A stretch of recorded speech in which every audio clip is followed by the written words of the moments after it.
Badlands, running to Badlands. Explain those Badlands. That's a hell of a name.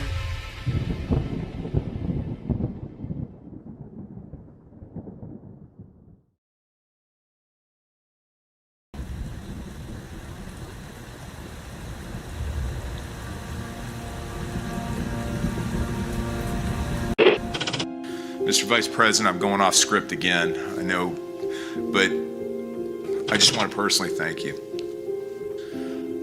We've been through some stuff. We've gone through some of the most complex military operations this country's ever conducted, and your steady hand and your leadership during those was a great source of strength for me. Thank you for your leadership. Thank you for your character. Thank you for your selfless service. Thank you for commitment. Thank you for being a mentor to me, Mr. Vice President. It's called the swamp. And you know what happened? And you know what I did? A big favor. I caught the swamp. I caught them all. Let's see what happens. Nobody else could have done that but me. I caught all of this corruption that was going on, and nobody else could have done it. Did I get that one right?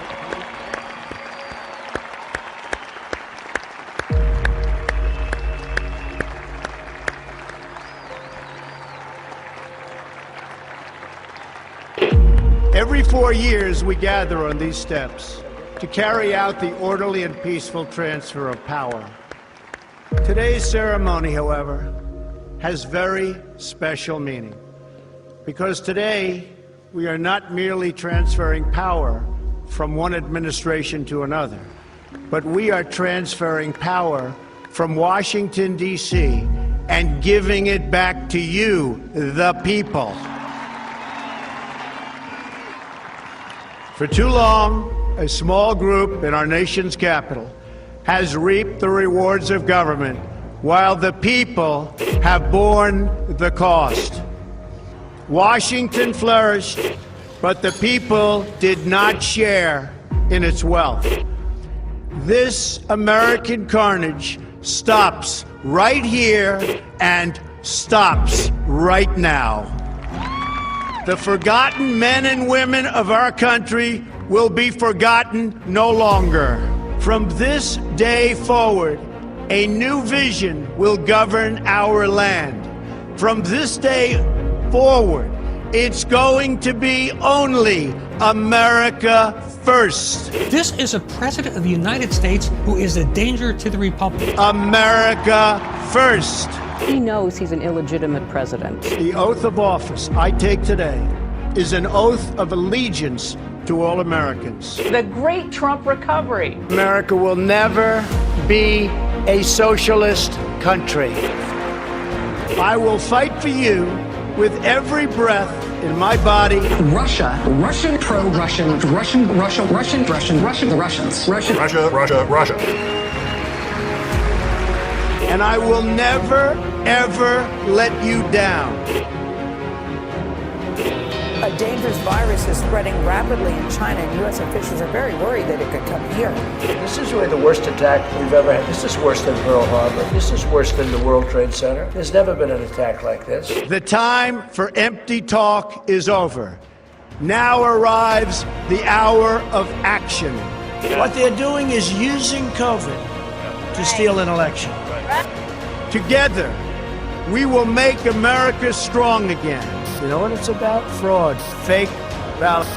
We will make America wealthy again. They are trying to steal the election. Now, under the leadership of President Trump, we are fully realizing President Kennedy's prescient view of Special Operations Forces.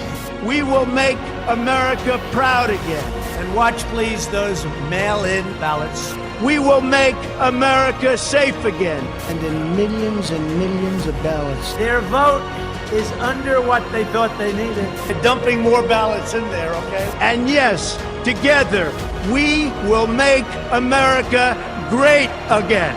Thank you. God bless you. If we are right about the fraud, Joe Biden can't be president.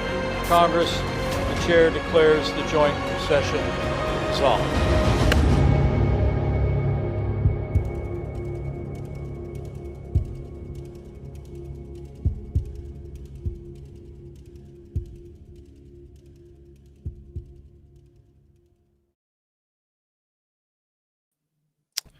Well, good evening, everybody, and welcome to the Wednesday edition of the Devolution Power Hour.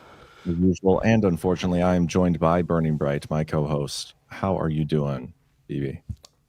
Well, I had said last night that I valiantly was going to get through Story Hour despite having a flu that no woman could survive. But Nice. I'm not only surviving, I am beginning to thrive. Probably up to about a 4 out of 10 right now. Thriving, for sure. 10 out of 10 looks, but 4 out of 10 in terms of the flu situation. 10 out of 10 looks. Yeah, it depends on what scale you're using, I guess. But yeah, I was saying, though, that I've got some Tamarack Gardens stuff, but then the Tamarakians told Mrs. Bright to cut up a bunch of garlic and put it in lemon juice and give that to me. And I don't know if it's been working, but I feel way better than yesterday, and I've just been doing shots of garlic. I can't imagine how your breath smells. I can't imagine how that tastes. Lemon? You know, it wasn't... So the first one I had was lemon and garlic, and I was cringing, like, this is going to be rough. This might be a me thing. I'm kind of a weird guy. I liked it. I agree. Then I had it... We ran out of lemon juice, and the next, 5 shots I've had have been with lime juice, and it is not as good, and it hurts my stomach every time. But it's probably not as effective either. It's not the directions that you were given. Yeah. Well, I decided to mix it up because I don't have any lemon juice. But yeah, so I've probably eaten several cloves of garlic in the last 12 hours, just straight up. Well, I'm glad I am not in a room near you. So you're a vampire, is what you're trying to That's reveal. what I'm trying to say. You know, Yeah. I'd have to invite you in first, and then I'd still get you. I'd be like, do you want to take a garlic shot? Why are you being so weird about it? Did you guys do the Sinners on Story Hour? Yeah. I wonder where like they that came. movie. I thought it was pretty good too. I wonder where they came up with that vampires have to be invited in thing. Well, not the garlic. Yeah. Well, that too, but I don't know. I mean, I think I don't know if it's biblical. Maybe people in chat know, but I think I've always thought it was just kind of analogs for demons, first of all, but also, even just evil itself. Like, you've kind of got to let it into your life. yeah, made that mistake a few usually. times. But yeah, I get what you're saying. I'm just curious, who, vampires, right? Yeah. Those stories have been around for who knows how. I Long wonder who the time. first person that came up with vampire story. Right. Probably a story about an ex or something. Yeah. But then what I have heard about garlic is that because it's an antiviral, antibacterial, natural remedy, that's why people were using it to keep out demons and pestilence and stuff like that. Interesting. Man, you learn something new every day. Yeah. So could we say then that Tamarack Gardens products are anti-demons? Anti-demon I think products?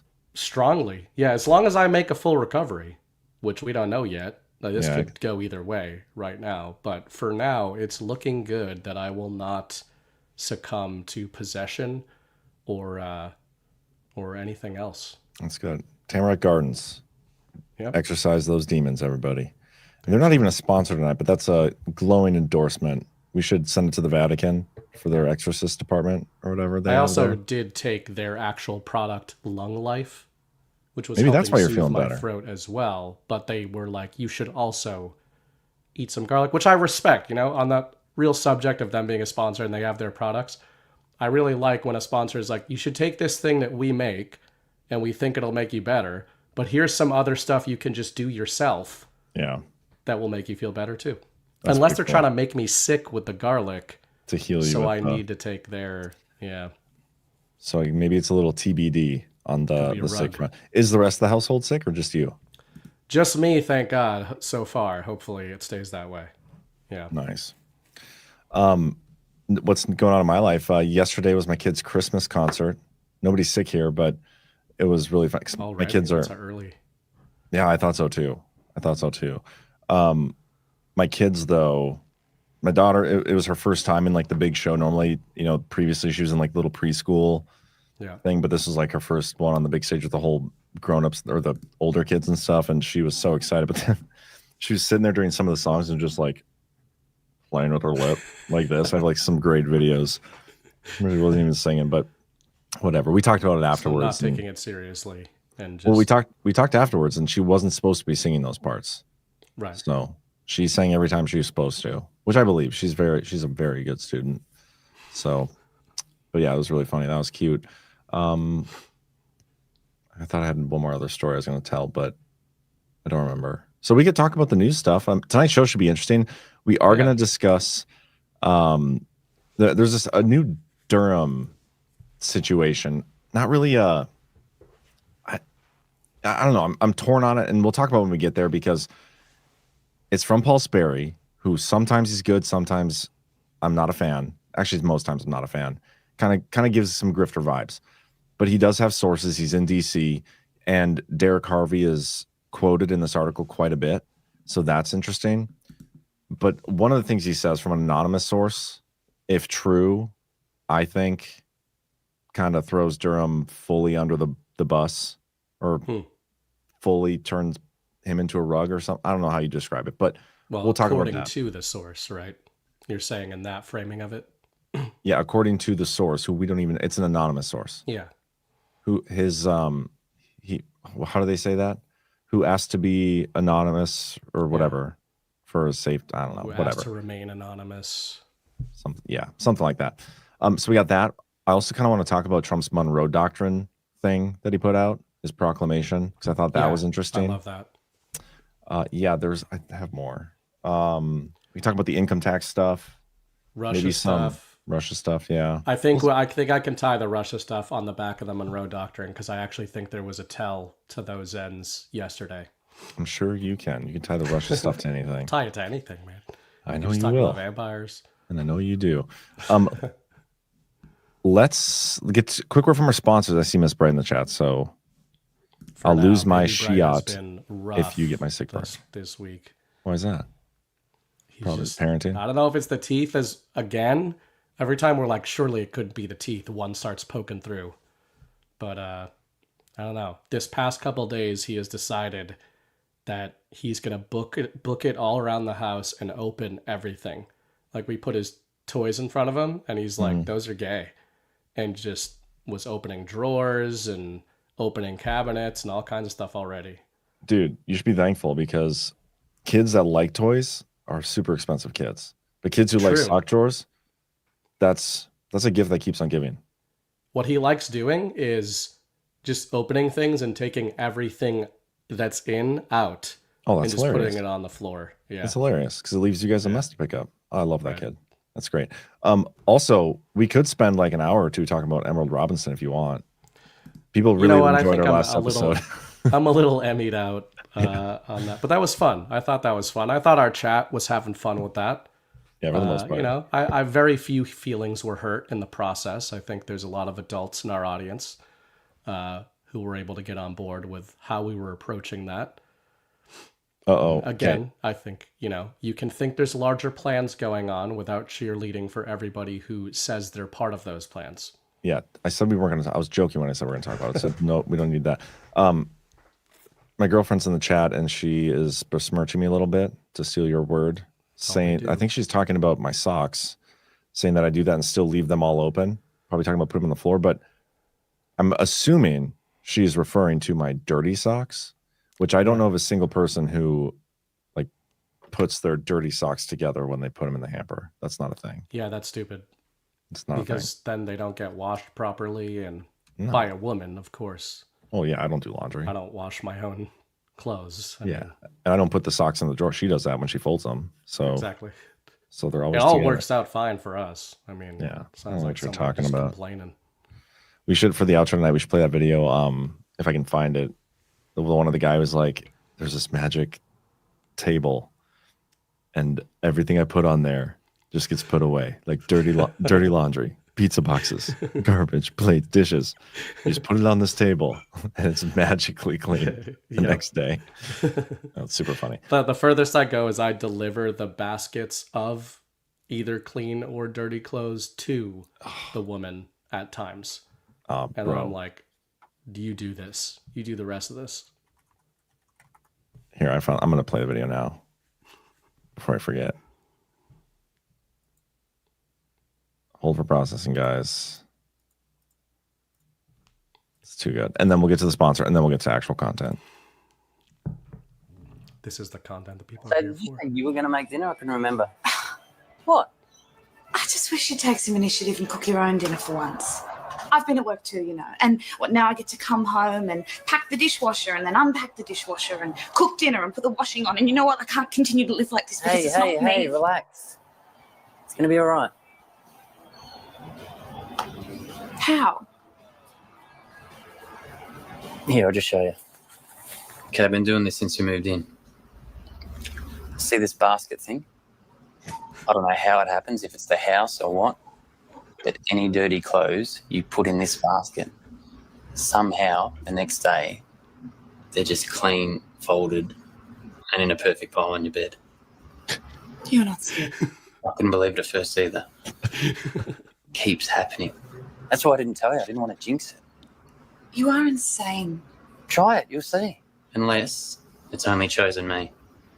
See, I don't know. I can't do this. No, wait. There's other things too. Plates, cutlery, pizza boxes, dirty tissues, anything you leave on this coffee table just vanishes overnight. I mean, sometimes I'll see how far I can push this thing and I'll just leave shit everywhere.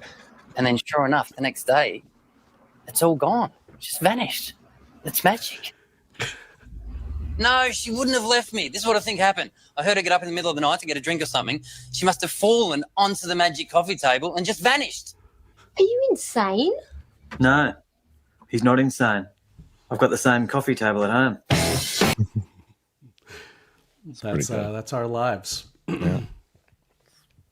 It's pretty awesome. I love that video. Classic. Okay, let's get a quick word from our sponsors, and then we'll get down to business. First up, we got some love letters. Attention, all you Badlanders with purring pals and feathered friends. Say hello to love letters.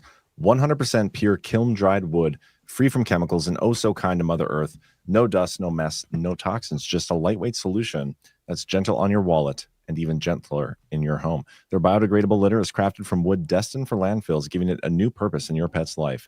Cats love it. Love Litter's astonishing formula works like magic to neutralize that notorious cat urine odor, keeping your home pine fresh and welcoming. And for bird lovers, it zaps moisture from bird droppings, crumbling them away, all while being safe if pecked at or ingested.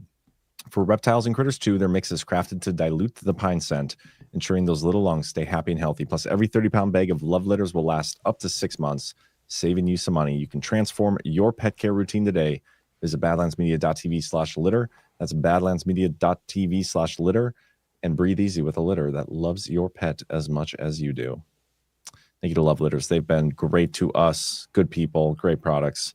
Yep. We also got some Rise Attire. Speaking of great products, check this ad out. Cheers, Badlanders. Ready to stuff your stockings with some new streetwear that'll really get the jimmies rustling? The holidays are here, and so is the new Rise Badlands collection, just in time to go walking in a winter wonderland. No matter where you're from, we're all Badlands natives with these brand new threads. Show up with the purtiest ugly sweater at the party with the Badlands Christmas collection. Or make your favorite Badlander buddy feel all warm and fuzzy with a variety of plush and Sherpa blankets to choose from. Plus, you can stack the classics under the tree, deck the halls with Devolution, rock around the Christmas tree with Rushmore, or have yourself a merry little clown world. Everything we do is custom made from scratch by the elves at our East Peoria, Illinois facility, who are all legal U.S. citizens. But the process takes time, so don't wait. Grab your gear today at badlandsmedia.tv/rise. Under the tree and over the target. That ad does trigger me seeing like toddlers running, baby-looking humans running full speed. Up to babies running triggers you? Yeah, because you don't like babies? I'm picturing mine being fully mobile. Yeah, it's a double-edged sword, right? Like it's super fun. Is that the appropriate use of double-edged sword? Yeah. Or because wouldn't both sides of the sword be bad? Because I'm trying to say that one side is good. The idea of a double-edged sword is that you can kill your enemies with it, but the other side could cut you. Okay, so that's not what I'm... If you're a dummy. That's not the right metaphor that I wanted to use. there's Positives benefits and negatives. Yeah, there's pros and cons. Them running around is a lot of fun because they get to do more things and you don't just have to like sit there with them, but then also they can do a lot more stuff. Yeah. I'm already beginning to see. My bad. What did I admit a few shows back? I don't know. The chat is ignoring us and just talking shit. So perfect opportunity. By the way, guys, somebody just asked me about a movie in the chat. Did we do Eyes Wide Shut? We did do Eyes Wide Shut. You can search the playlist, the Story Hour playlist for any movie that we might have done. We've done 145 of them. And last night we did The Phoenician Scheme, which might look really weird to you guys, but it's like the most Trump movie we've done. Chris picked it. It was really pretty strange and very funny. I'll check that out. We're Eyes Wide Shut or whatever. I need to watch that before Monday's Baseless Conspiracies because we're doing the conspiracy along those lines. Nice. But let's start with the Monroe Doctrine because this is pretty interesting. You know, a lot of what Trump has campaigned on has been an America First promise to us, and you can be legitimate in your criticism by stating we may not have fully seen the total implementation of an actual America First agenda yet. Yeah. A lot of moves in that direction, but there's a lot of things working against it too. But he puts this out. So most people are probably familiar with the Monroe Doctrine, but we're going to read about it. I'll read this whole thing. It's fairly short. Try not to make too many mistakes. I couldn't read a single thing on my show today. I was messing up all the time. It was a bad episode for that because it was basically all reading. So we'll see if I've overcome my mental retardation since this afternoon.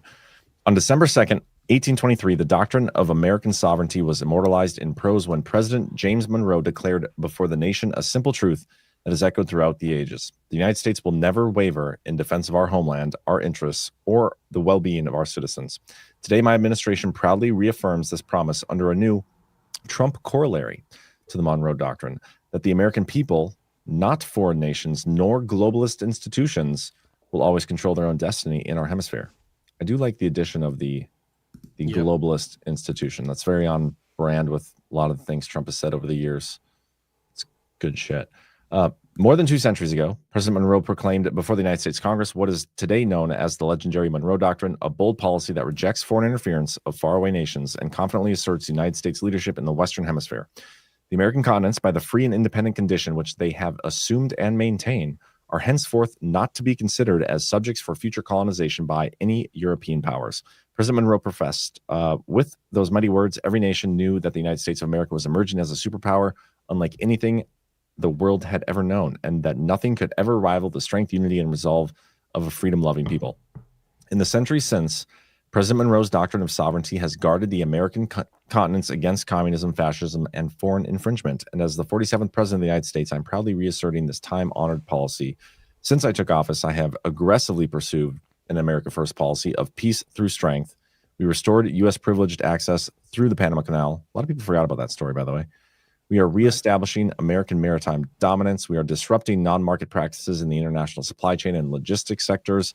My administration is also halting the flow of deadly drugs flowing through Mexico, ending the invasion of illegal aliens along our southern border, and dismantling narco-terrorist networks all across the Western Hemisphere. To defend our nation's workers and industries, I recently secured historic trade deals with El Salvador, Argentina, Ecuador, and Guatemala, allowing greater and more streamlined market access. Reinvigorated by my Trump corollary, the Monroe Doctrine is alive and well, and American leadership is coming roaring back stronger than ever before. Today, we renew our pledge to always uphold American sovereignty, security, and safety first. Above all, we vow to protect our cherished national legacy of Republican self-government against all threats, foreign and domestic. Whew. Yeah. Man, I loved this. Like I saw it come across my feed, and there's a lot of actuals that get put out via the White House.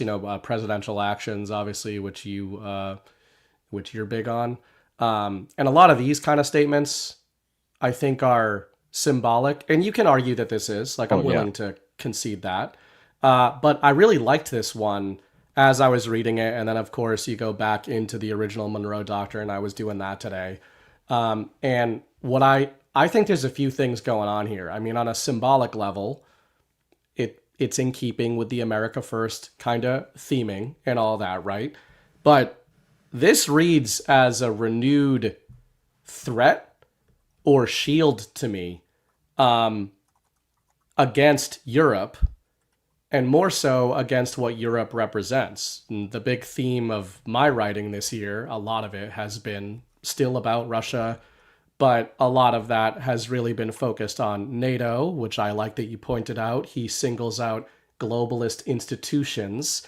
So I think that was a little tell by him of saying, hey, in 1823, we all knew who the enemy was. Right? It was these nation states. It was Europe. It was the empire.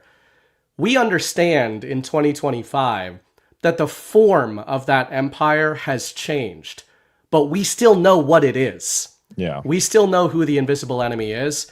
And the other thing I think he's signaling there when he talks about, the big criticism of the Monroe Doctrine is that it was then used to justify interventionism in South America. And what have we got in the news right now? Venezuela and all of that. And again, going back to the whole globalist thing, who is funding these cartels? Who has destabilized these regions? So I think it was kind of a symbolic thing, but also a shot across the bow of being like, yeah, we're going to enforce our sphere of influence and you better stay the fuck out of it. Okay. I mean, everything you said there was great. And that is definitely the more positive outlook on it. So I'm going to give what I would consider more realistic current state of things, devil's advocate point of view, which is, it is a great thing to say. And it is exciting you said it. Like, I thought it was based, but again, it's just words.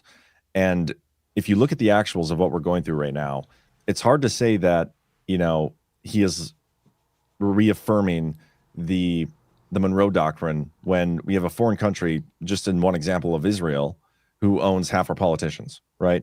Like, how can you say, we're defending our nation from foreign interference when you have AIPAC funding the campaigns of all these people? We have our elections, which we can't even trust because we have foreign interference and all these other aspects. There's so much foreign aspects of and it's not all his fault. I'm not saying that either. I am not saying that this is Trump's fault. But the Devo term, when Trump was out of office, and even since before that, there was a lot of globalist shenanigans that took place. A lot of immigrants that came pouring into this country, illegal aliens. And I would say right now in this moment, while we may be on the right path, we are still far and away from an actual America first. We are the vision of the Monroe Doctrine. I don't think we're anywhere near that at this point. But if that's the goal, I'm all for it. Totally. Yeah, I would agree with that. And I would say that this does read as a goal. I don't think it even reads as, hey, we're done with this.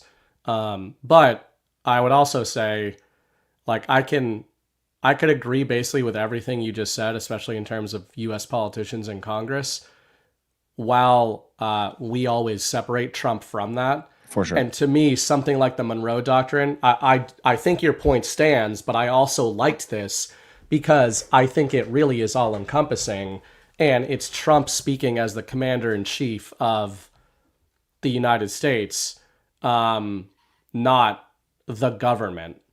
I didn't read this statement from the perspective of the US government.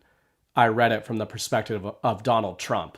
So to me, for sure, it almost bolsters that signal. And yeah, I totally agree with you. We have to get all that influence out of there. I think the timing of it, in light of two things. Number one, the Venezuela operations that may or may not kick off or that already have kicked off. I think Trump is sending out warning flares on a more commander-in-chief standing with that statement. Because that's really what the Monroe Doctrine originally was, right? It wasn't about hey, you're lobbying people. It was, you stay out of our affairs and we'll stay out of yours. And so whether we get more into it or not tonight, one small European note out of Russia. Yeah, let's not go there yet. Let's not go there yet, because what you said there, what I believe is happening with our politicians is not mere lobbying. They're not lobbying for lower. I can't even think of a good example. They're not lobbying for something to benefit the oil industry, even though that's what's happening. These foreign countries are buying off politicians to send more money over to their country or to affect our policy towards that country, to restrict our laws here and make it, you can't say something, otherwise it's anti-Semitic, and then we're going to criminalize anti-Semitism and all these, like, that is more than just lobbying. That is interference. You're infringing upon the rights of American citizens on behalf of a foreign country and a group of people that don't live here, or whatever, Israel. That I'm not okay with. That's just that aspect of it. There's other examples of that, and then the foreign interference in elections, which only comes from Venezuela, Maduro, we're told. You could look at this so many different ways. But no, I agree with what you said too. So I'm not trying to like totally. Yeah, I agree with that. I just am saying I think this is I guess maybe another way I'd put it is, I think it's positive because I think it is indicative of a warlike posture. And I want Trump to have a warlike posture more and more and more toward the things you're talking about. And it's true that he has not, on the domestic front, had that warlike posture towards some of the things we want. I would hope this is a step in that direction. But what I'm at least glad of is that Trump is really done playing nice, even rhetorically, with he literally calls them our so-called allies overseas. And if you are going to unwind, I'm not trying to make excuses for him in terms of the timing of things, but if you are going to try to unwind what basically amounts to NATO control, Israel control, NATO control, European control, it's all the same thing, right? It's all the same Hydra, over American congressmen, and really get the public mandate to root that out, which does not exist outside of the truth community. I would say even most conservatives are like totally fine with that, or even cheer it on, because they have all this, they have these rose-colored glasses about the allies after the world wars. You've got neocons, like earnest neocons littered throughout the movement, Zionists. So it's not as popular a stance that we have as I think we think it is. Yeah. I think they're trying to get us to that stance. And I think it starts with these other countries are interfering in our affairs on a very literal level. Like, we are trying to maintain our sphere of influence. We're trying to end wars overseas. And the only people who are trying to stop that are the ones you've been told are allies. Then what are those allies doing on our shores? That's a hopium version of it. But I at least a few years ago, he might have been rude to Europe, but he never was talking about them as potential adversaries. That's an adversarial statement. For sure. I mean, and what you said there is perfect. I mean, it fits right in line with the original intent of the Monroe Doctrine, I think. Whenever I hear globalist institutions, I think of transnational criminal organizations, which reminds me of my Part 20 and all the things he did there. And as exciting as those things were, we still haven't yet, I believe, fully seen the fallout from some of those executive order stuff. I'm hoping some of that stuff comes. And we'll talk maybe a little bit more about that when we get into the Durham stuff, which we could probably get into now. Unless you had anything else you wanted to throw in on this. The talk is great. The proclamation there for the Monroe Doctrine is great. As always, I just want to see, anybody can say anything. It's the actions, the execution of it. We'll see what happens. You'd like to think, though, that that this is literally a narrative deployment. Obviously, we would agree with that. A doctrine is not in any way binding. It's just kind of a mission statement. It's like the mission statement of a company or anything like that. But I think that's a logical way to argue that this would ostensibly be a beginning point. You would be, if you're like putting out, hey, we're getting back on the Monroe Doctrine or the new Monroe Doctrine, the Trump Doctrine, then action would logically follow from that. But to your point, we have to see it. Yeah, you would think so. But also, like, he's been campaigning on, the America First promise. You shouldn't need a proclamation on the anniversary of the Monroe Doctrine to like finally take the initiative to do it, right?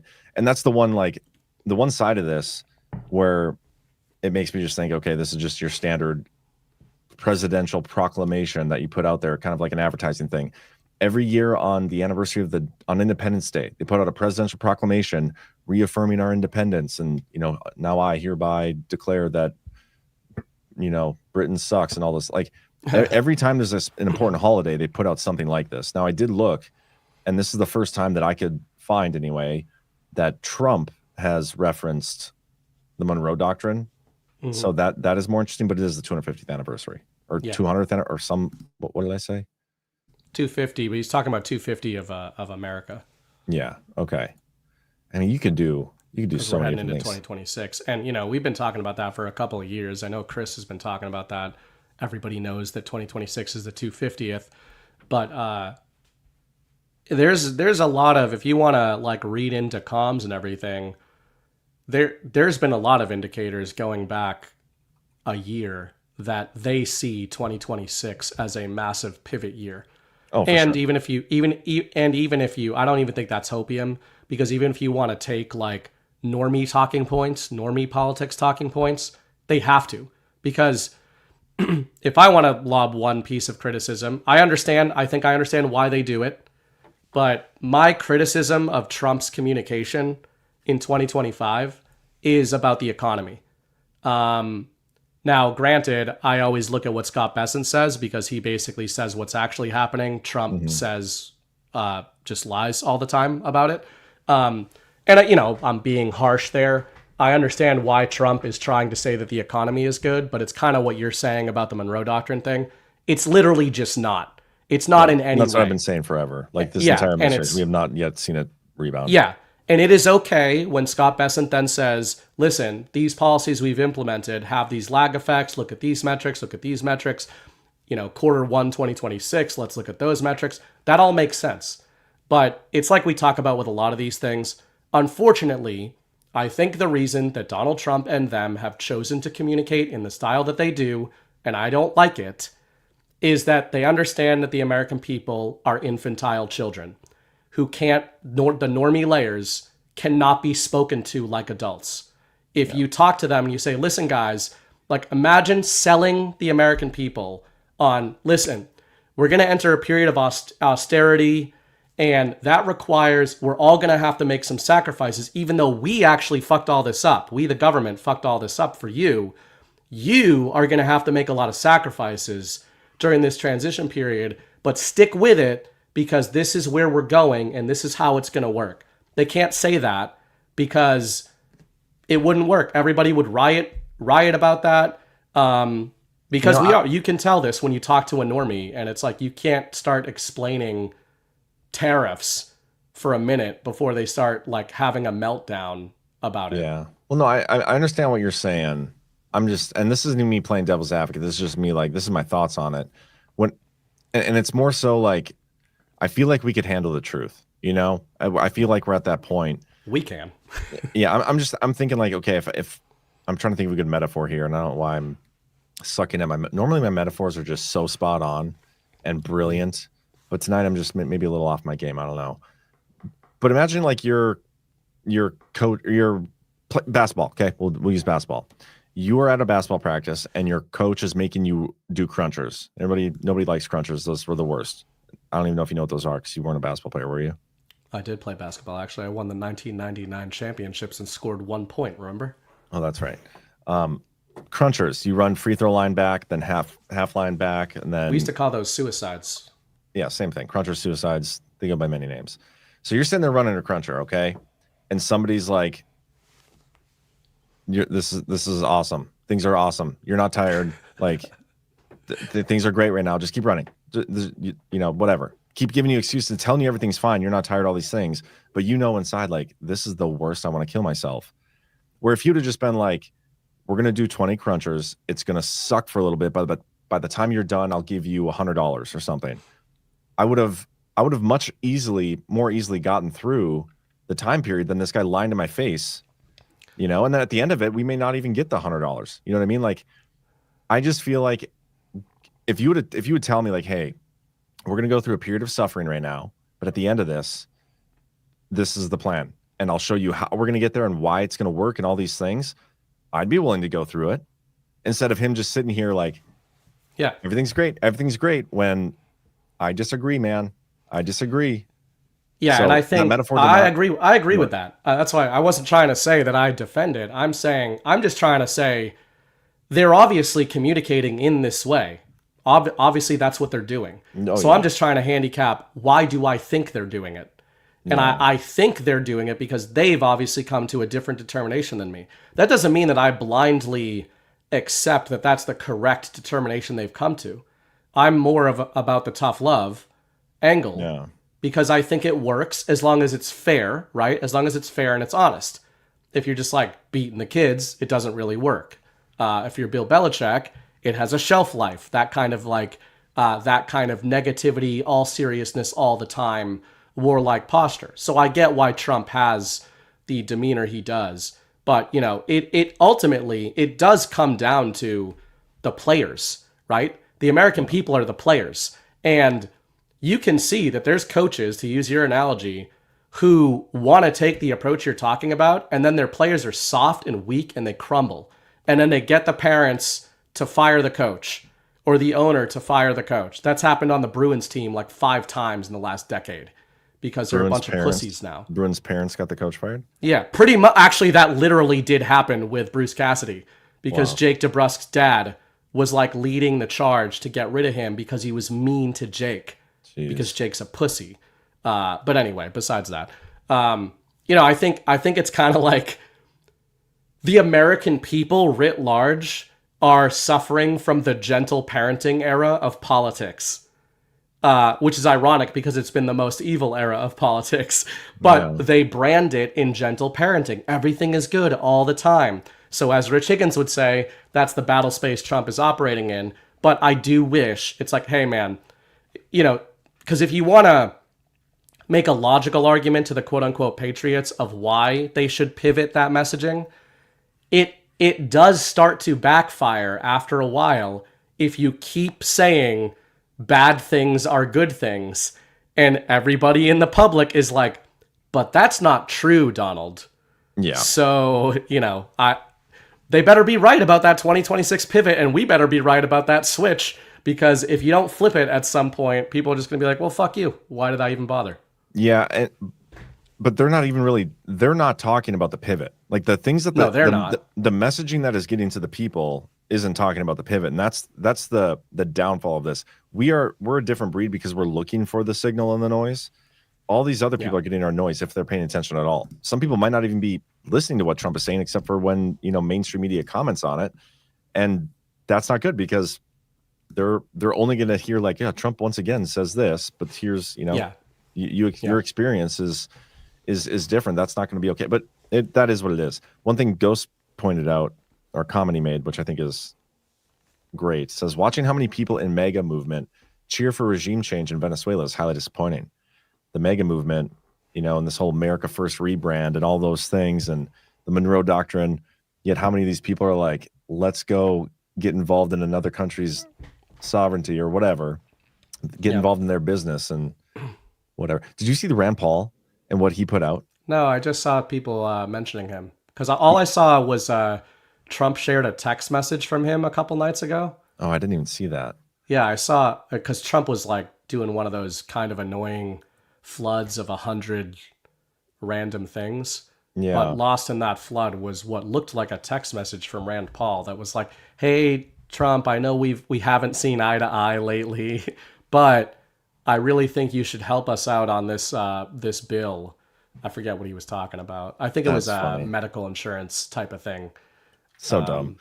Well, okay, there's all this noise around the Venezuela stuff, and Trump's using his war powers. Like we're on the verge of potentially invading Venezuela, and all these congressmen are trying to flex their illegitimate congressional muscle. Like you can't do that with our, you know, approval. You can't declare war and do these things, or we're going to, you know, whatever, invoke the war powers resolution. Well, the shooting down of boats, like there's a story this week where Hegseth or whoever the commander, I can't remember his name, he bombs a boat, notices there's survivors, and I don't know if we've seen or gotten any more details than that, but then he shot it again, like killed the survivors. I personally see no issue with it. But Rand Paul, trying to like dunk on Trump and us bombing these boats, put out this post, which is hysterical to me. Coast Guard records show that prior to the reign of blow them to smithereens, 21% of boats stopped off the coast of Venezuela possessed no drugs. And I'm just like, does this guy not realize the epic backfire? He's saying 79% of boats did possess drugs. Yeah, and also the ones that don't possess drugs threw him over. Possessed drug runners. Like it's not going after the drug. Now, Rand, it's not that they're going after the drugs. They're going after the people. So they're not bombing the cocaine. They're bombing the people that are transporting the cocaine, we're told. I had sent you, actually, something that was pretty interesting. You know, I'm going to call this friendly fire, although it's tame for friendly fire. The New York Times basically undermined WAPO's report that started all this sensationalist bullshit in the first place about the double strike, the double tap, zombie. First of all, the double tap is a known tactic for beating zombies. I don't know why you wouldn't use it on cartels. Well, especially if they're trying to go after Trump and say it's a war crime, which they're tacitly implying that they're enemy combatants. We're in war. Like, weren't they going after him? Like, you can't declare war on the narco traffickers, but now they're saying it's a war crime. I think that's hysterical. It's retarded. Yeah, go ahead. Keep going. Zombies are great. Want to share my... Oh, I guess I can. I'm going to remove mine first, and then there you go. Whoops. I just saw that... So this was the New York Times headline from Monday. Hegseth ordered a lethal attack, but not the killing of survivors, officials say. And this is a lengthy essay here. But they don't defend Hegseth. It's not that the New York Times defends Hegseth.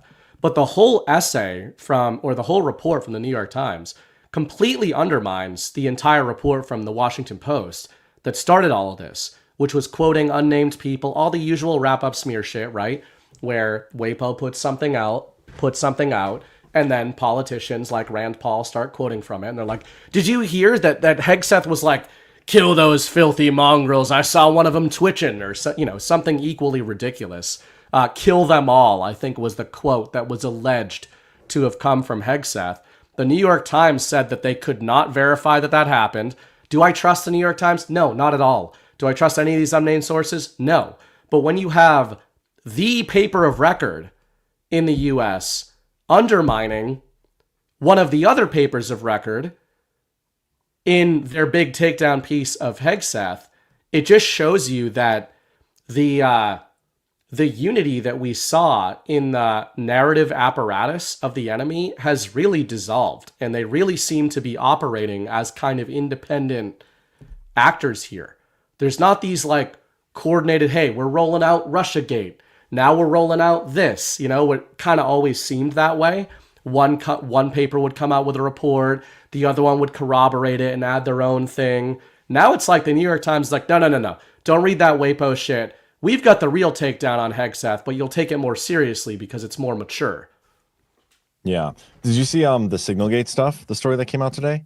No. So when Hegseth back like February, March, it was a while ago, like the very beginning of the second administration when he got in there, he was on Signal and messaging a bunch of people about their war plans. I think it was when they were in the Middle East and Yemen or Houthis or something. And the whole SignalGate stuff went on. Everybody freaked out. There's that reporter that somehow got added to the thread. And anyway, the Inspector General for the DOD, can't remember, is it something Steuben, maybe I think his name is. Let me see if I can find what the guy's name is. Steven Stebbins. He is doing a report on it. And somehow people familiar with this currently classified report, it's being published on Thursday, but right now it's classified. Somebody leaked it to CNN. Jake Tapper wrote an article on it. It ultimately doesn't come to like any conclusion that he did anything necessarily wrong, but they kind of need, according to the reporting, but they need to like, beef up their security on classified messaging apps or whatever. But I think it's interesting with all the shenanigans we've seen at the Pentagon and even some of the criticisms that I've levied against them for how they're trying to handle the press corps and when they communicate with the press and Congress and all these things. It's interesting that we have a leak now from the DOD and the IG of this report and done in a negative light as well. Yep. Yeah, and that's why I think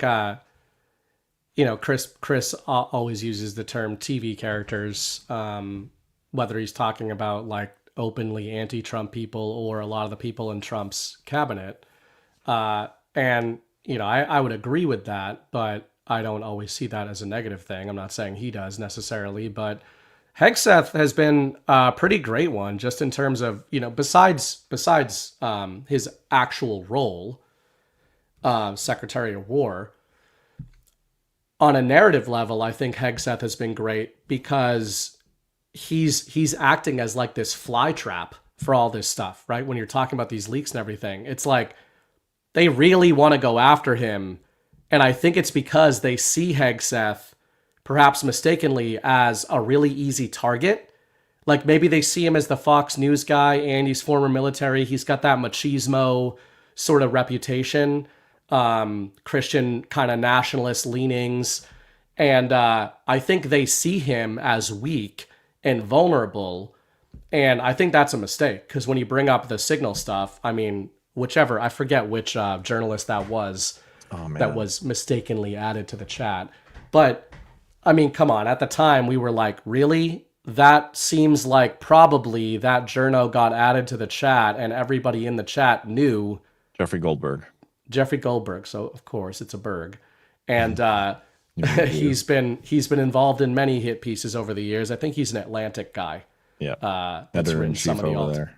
Yeah, so he's written some of the all-timers on the Atlantic. But just to say, I think Hegseth has been setting traps for a lot of these guys. And when you see stuff come out like this, when you see the WAPO quotes come out, like who's to say that wasn't even leaked down the chain in a sort of coordinated manner? It seems like there's a lot of that going on, and anytime they've got a new gotcha on Hegseth, he seems to come out of the other side of it very quickly, looking totally fine, if not better. Yeah, and what's most interesting is, as the Secretary of Defense, Secretary of War now, he has declassification authority. Like he can just declassify something and pretty much give it to whoever he wants.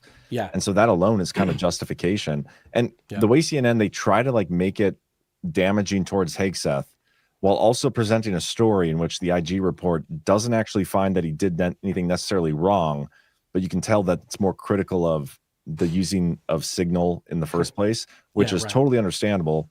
They should not be using the like trying to totally dismiss the story altogether is really no better than like Hillary Clinton with the email server stuff. Like if you're going to criticize her use of a private email server, you should probably have some criticisms about the use of Signal chat, in which an author or whatever a journalist got added to. Like that's why I look at that as saying either they were being as irresponsible and stupid as the media claims, or like what were the net effects that came out of that? I don't think they were actually ended up being all that bad. I think there was a bit of backlash on that whole report, that whole situation. So to me, that feels like Goldberg, if you thought that you really snuck into this super secret chat, like friend text group between combatant commanders, like, I don't know, man, like either you stumbled on a dystopia or you got got. By the way, Chris said Goldberg did the suckers and losers. So yeah, he was one of the narrative setters. I think Waltz added him because the timing of Walt's removal, not too long after that, not removal, he got transitioned into a UN ambassadorship or whatever role he's in now. And so I think that's timely, a little too timely. Yeah, okay, like you said, that Hegseth is coming out with these directives about leakers. And now we've got a new controversy, like getting into mainstream media, that other mainstream media is walking back. Maybe the New York Times walk back has to do with this, right? Like, because that just made me think maybe they're not trying to combat WAPO for any. I'd have to read it before I come to a conclusion. Yeah, not that I don't trust your summary, but it was seen at reported. The report was reported as sort of a takedown of WAPO. It undermined their narrative, but yeah, it's not a hard one, but maybe there's something more going on there with the New York Times. Maybe they're trying to protect sources. Sounds like some sort of sorry, I saw Rumble Rant come through and it caught my attention. But I was going to say, sounds like scissoring on Twitter, except with the news agencies when they're criticizing each other, infighting. The Final Demand says Rand Paul deleted that 21% post and reposted something even more retarded with the same graphic. I think he saw your post, John. I still have the post as being up. So I don't I don't think he deleted it. Let me double check. Because I'm pretty sure it's still there. Yeah, it's still there. So yeah, I didn't delete that. Maybe just did another one. Either way, so dumb. But let's talk Durham. Unless you have anything else on this topic you want to say, because the Durham one, this could take a while, but maybe it won't. I don't know. Just gotta find the article now. Paul Sperry wrote it. I'm not gonna read the whole thing. I'll just skip down to the relevant part. Just give me a second here. You can feel free to fill the silence if you'd like. Hello, darkness, my old friend. There we go. Okay. So the title of the article, Exclusive, How Trump's Own Appointees Aided Russiagate Plot Against Him. From Paul Sperry. And look at the nice big picture of a vault. There's a story. That's how you know. Yeah, there's a story about documents being put inside a gun safe, which was then inside a vault, much like this one, which was then inside a secure room, inside a secure CIA building. That's how much they wanted to hide these documents. Interesting. If they could have just put them in a burn bag and they would have got destroyed. But so they do that with some documents, but yeah, with others they put them in like janitor closets. Yeah, that's a good point. They're either in the gun safe, in the vault, in the all or secure nothing, room, or they're in the janitor. You're either secret or you're not. Damn it. Yeah. Oh man. So this whole story is trying to frame. It goes Bill Barr, Durham, Mike Pompeo, John Bolton, Gina Haspel. Like these people who are all part of Trump's administration. Not only were they actively suppressing classified reports and whatnot, they were. I mean, I guess that's the gist, but they were actively suppressing classified reports that could have debunked the entire Russiagate stuff. There's a line in here I'll read that I think is almost hilarious. But it is interesting because some of these names, at some point in time, even from a devolution perspective or the Q perspective or whatever, we're like, these people are white hats, right? You're playing the white hat, black hat game. These people are on our side. They're, some of the stuff we're seeing in the public is kayfabe.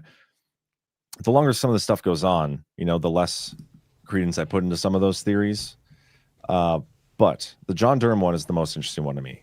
John Bolton, we know him and his mustache. Never been a fan. Gina Haspel, I don't think we've ever had a reason, even despite those Italian shootout election stories, still didn't trust her. Mike Pompeo, he lost way too much weight to be trusted. That's true. That's for sure. Who's the other one? John Bolton, Pompeo, Haspel, Bill Barr. Bolton. Bill Barr and Durham. Those are the two question marks for me. Yeah. So skipping down, they're talking about some of this classified reporting that's come out this year in the declassifications, which we're told is being done for the Rico Grande case. The Durham report had a classified appendix. That's out now. But there's this other report that was done by the House Permanent Select Committee on Intelligence, which was Derek Harvey was on it. This is the report that was basically put together by Devin Nunes and his group of people. A lot of these hit list squad guys, surrounding Rich Higgins, Ezra Cohen Watnick, Kash Patel, they're the ones who put this report together. I'm not even sure my screen. This is the report that talks about how the Democrats, they knew Hillary had, some mental or physical illness stuff going on. Right. I think this and the Russians were aware of it. The Russians were aware of it. The Russians were not they didn't have a clear preference for Trump. This thing coming out and the underlying intelligence for it would have totally debunked the Russiagate stuff well before, it got to its conclusion. Yeah. Yet we're told, based on this story from Paul Sperry, that these people were actively suppressing it and undermining it. There's two lines in here I want to read. This is one of them. If Trump had known about the shocking revelations from the classified report, Fleet said, he could have used them to remove the cloud of suspicion hanging over his presidency concerning Russia. Now, the reason I think this is funny is, number one, it's not like Trump didn't know that the allegations were false. If you didn't collude with Russia, you obviously know that they're fabricating a story of you colluding with Russia. Yeah. So, but I understand the report having proof of it or whatever.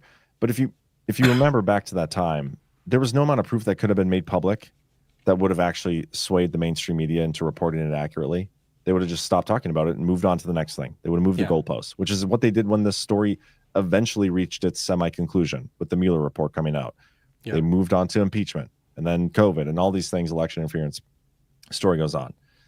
So I thought that was an interesting line. I don't know if you have any comment you want to add to that. I agree with you about, I mean, I don't think this would have actually been as meaningful as they're alleging it would have been at that time, but maybe. Yeah. What I think would have been more interesting, though, is how it related to Durham and his investigation. Derek Harvey being quoted in here, he said that they presented the information to Pompeo. And again, Derek Harvey, hit list squad, goes on ban all the time. I put a little more weight into what he says than the average Joe out there. But he says Mike Pompeo, when he was the CIA director, he's like, I don't believe this. You know, he was hearing from the autopsy conducted. He was skeptical. We showed him a draft, but he didn't believe it. He said, we have to be wrong about a lot of this stuff. And then they didn't get a lot of cooperation from Pompeo. That's notable. Gina Haspel made them do a whole bunch of work. They think they hacked their computers that they were putting this report together on. And then here, John Durham. So this underlying report, it's said by Sperry that D&I Ratcliffe wanted to declassify this in 2020 when he was the director of national intelligence. But John Durham said, please don't do that. I need it for my investigation. And then he never ended up actually using it in his investigation. I'm trying to find the exact quotes here. That's interesting. With Ratcliffe is mentioned here. Yeah. So let's do right here. In 2020, however, Durham insisted the ICA review be kept under wraps. Durham argued he was using his secret report drafted by 2 career House Intelligence Committee investigators in his inquiry into whether the FBI and CIA had politicized and weaponized intel against Trump. Durham specifically asked for the report to not be declassified and released, along with other things, because he wanted to use it as part of his investigation and prosecutions, or so we presumed. And that's from a former ODNI intelligence official familiar with Ratcliffe's declassification effort. So again, this is an anonymous source. They don't say who it is, but this is in reference to October of 2020 when Ratcliffe sought to declassify this report, which is interesting because that's in October 2020. That's the Hunter Biden 51 intelligence officers and the laptop and stuff was supposed to come out. After we gave Durham the report and a bunch of other documents, he went ghost. Ooh, spoke on the conditioning anonymity. I hate that. We didn't hear from him, and he didn't appear to do anything with the report. Although Gabbard's release of documents makes clear that the ICA was a foundational document in the Russiagate hoax, Durham all but ignored it in his final report on the scandal outside of a footnote on page 7 citing the ICA, which states, see also intelligence community assessment assessing Russian activities and intentions in recent U.S. elections. There's no mention of the ICA elsewhere in his 316-page report, nor does it appear in a recently declassified appendix to the report, even though Durham had interviewed the 2 Obama officials principally responsible for putting it together. They don't know why Durham left it out. So the general theme here is Durham asked for this report to remain shut down, and he ended up not using it. So were they trying to prevent this from, going public, not to sway the election? Now, 2 more things I want to say really quick when it comes to Durham. Durham was a rug, in my opinion. Like, that report we all waited on, and we moved the goalposts. When Durham put out his report, didn't have any of the indictments that we wanted. None of the people got put to prison. We were like, okay, well, it's probably something in that classified appendix, which that'll ultimately, we'll see the justice from that. And it's possible maybe later on we will. Maybe they'll use that for something. We've got it declassified now though, and it was still semi-nothing burger. And then you see something like this. It's like, what the hell, man? And then I always think back to Comey and his line to Congress, or the leaks of classified info. Durham was the guy who investigated that. Trump is out here saying, he's guilty. He gets indicted, and then the thing is dropped or whatever. But Durham could have went after him for the leaks of classified documents, or at least that whole thing way back when. But he never did.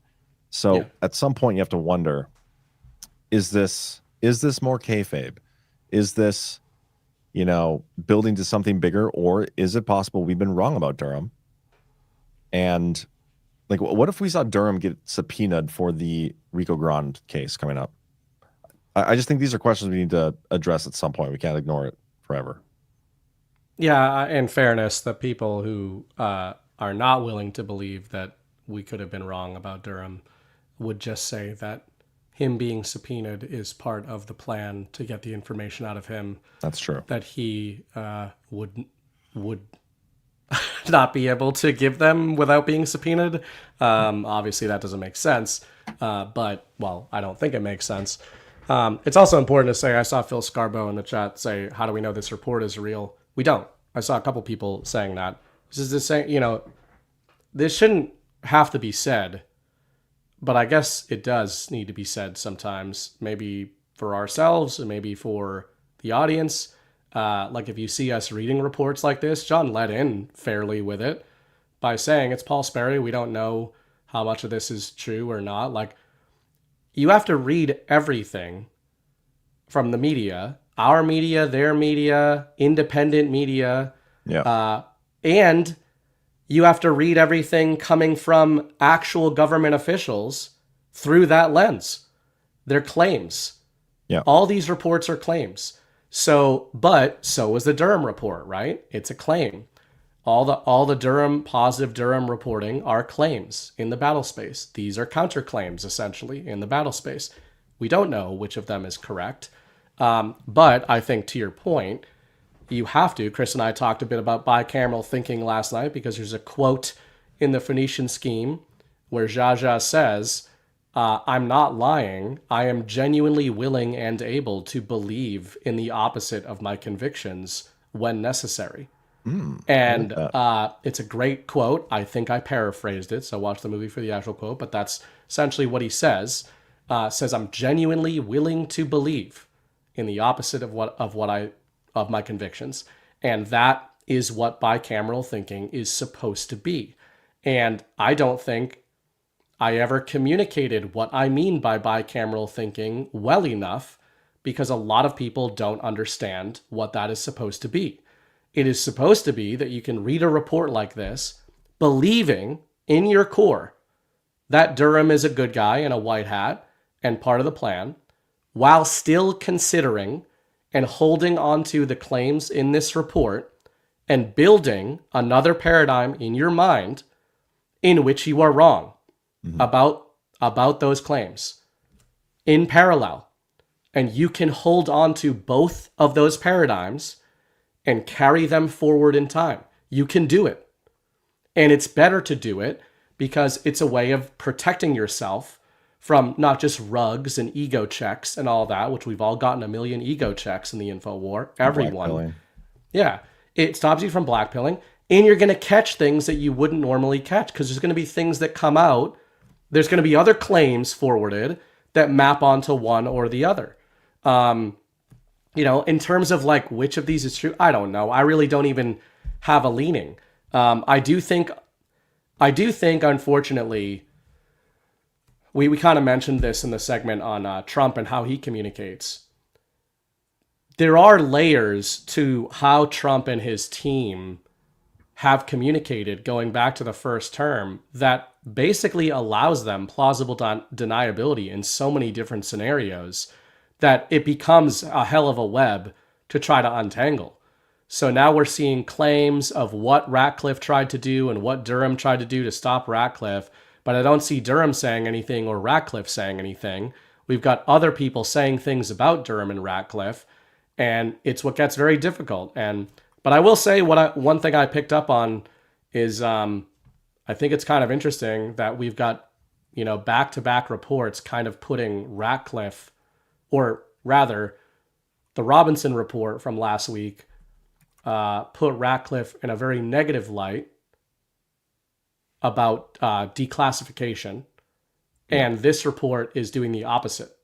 It's saying that Ratcliffe was the one trying to declassify and was being blocked by these other guys. So whichever side is right, you could have a case of like spy versus spy that has played out within the Trump administration. Wouldn't be hard to believe. Yeah, and if you look back, I'm looking back at his Twitter in 2020, as Wall Street Journal opinion lays out today, Americans need to know the full story about the 2016 investigation into the Trump campaign.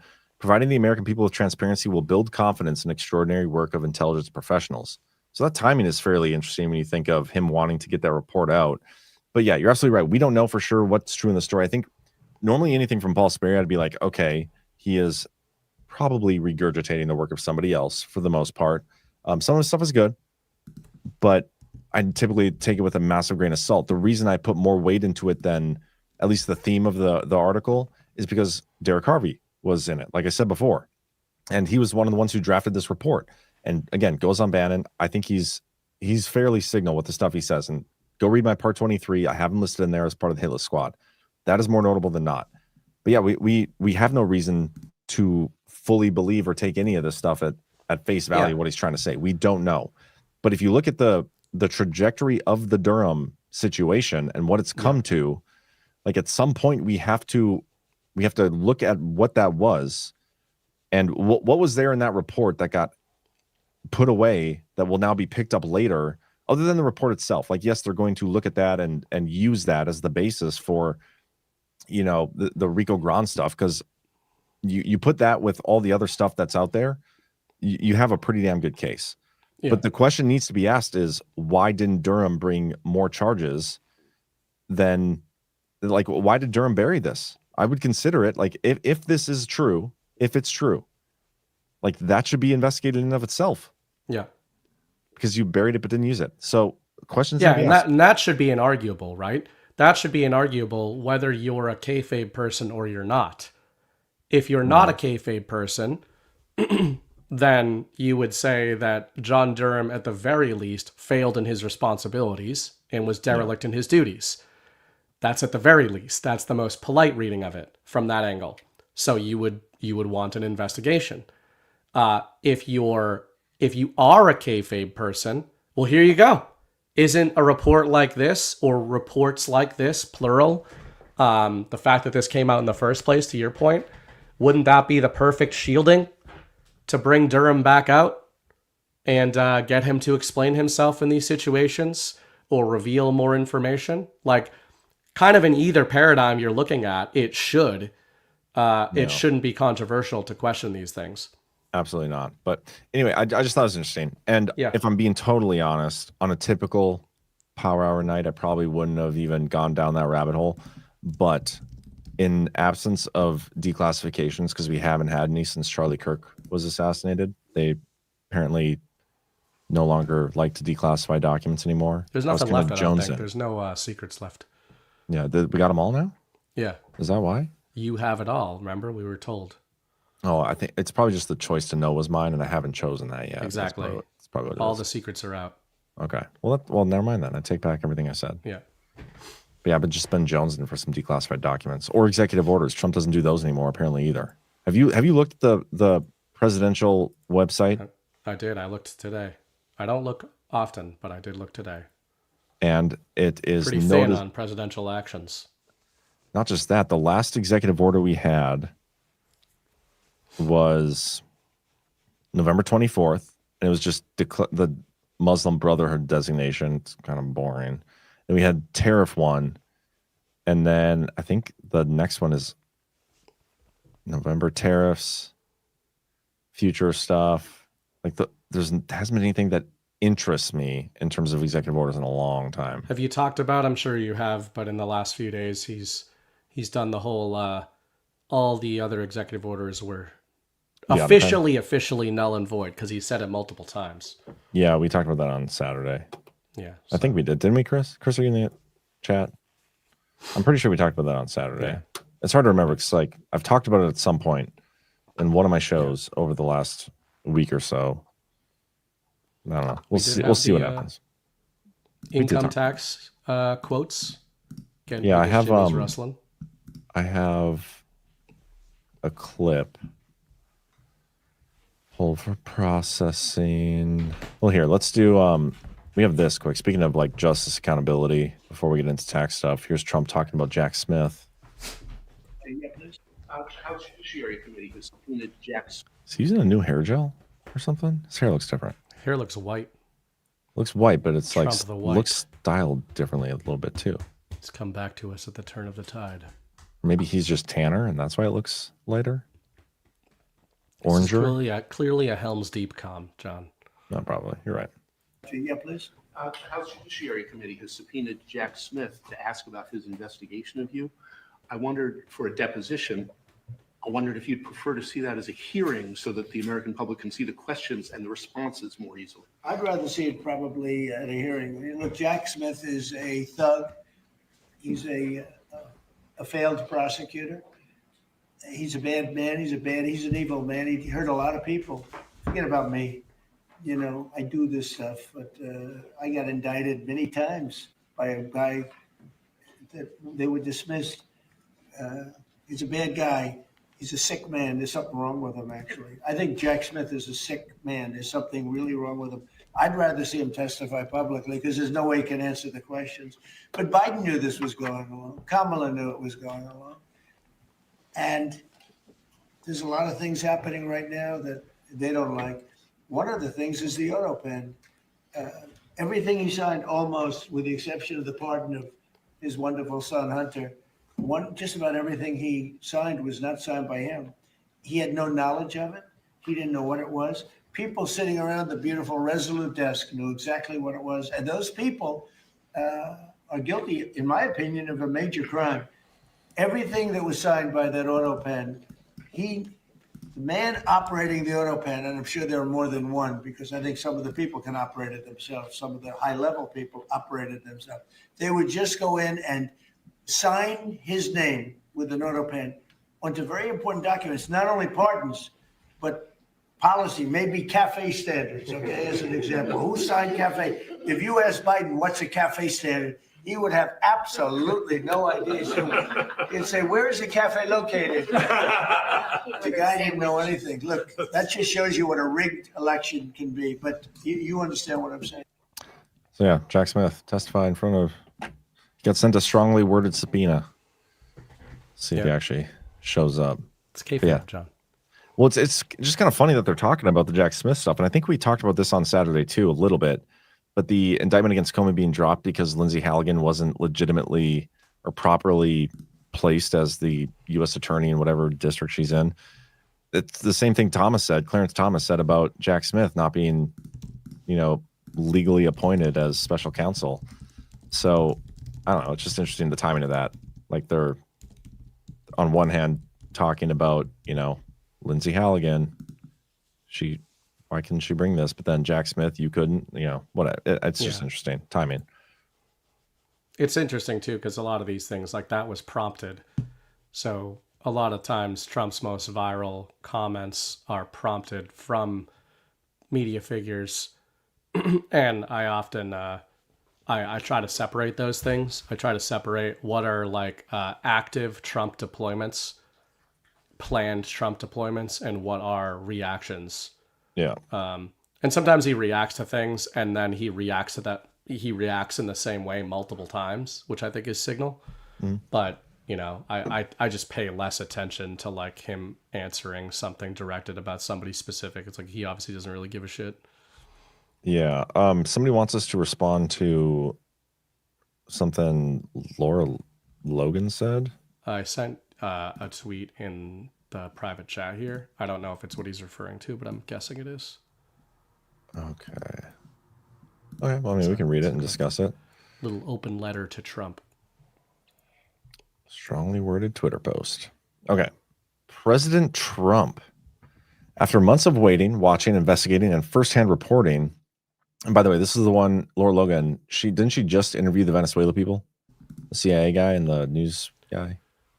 Yeah, wasn't she what started the whole boats and hose thing? I thought so. I don't know. Timeline's a little fuzzy. She was talking about the Venezuela stuff, but yeah, I'm pretty sure she interviewed the people that Emerald Robinson has been writing a short story about. It appears increasingly obvious you are being set up to fail, and there will be no coming back from this if you do not stop it now. Gonna love this one. The establishment seems to have its hooks in your administration, and they are sabotaging your efforts, blocking the implementation of your orders, sidelining your political appointees, leaving countless critical positions unstaffed, and they have allowed your enemies to either stay in place or come back through the door to occupy key terrain. Almost a year into your presidency, you do not have your own administration or administrator at agencies like TSA and FEMA. Who cares? And in other critical areas like intel of Department of War, you still have career bureaucrats whose loyalties are most definitely not to you or your admin occupying many deputy positions instead of your appointees. These are just a few examples. There are senior Trump appointees from various agencies who have been placed in political purgatory where they are shut out and unable to do their jobs, from the Navy to Commerce to State and so on. Put my glasses on. They are keeping them on the payroll but blocking them from working or being effective. How can your policies be implemented if the people loyal to you do not have the staff or the access to implement them? The worst part is that people are not hiding the intention to impeach you after the midterms. They're setting it up so that your own base will be enraged by your failure to act, while they're the ones making sure your efforts are undermined at every turn. They cannot stop you from winning office, but they're advancing a well-formulated plan to ensure you do not finish your term. What happens after that should be obvious to all. You want to go first? Yeah, man, I don't, and Chris is much better with these types of things in terms of how he communicates about it, but to echo some of what he says, however far you want to take kayfabe and spy versus spy and narrative versus actual, which obviously I've played those games too, I do not extend that to self-described journalists on X. I just don't. That doesn't mean you have to like or dislike Emerald Robinson or Lara Logan. This is another kind of funny episode because a lot of this show tonight, we've aired some criticisms we have of Trump while largely being, he's our guy and we defend him.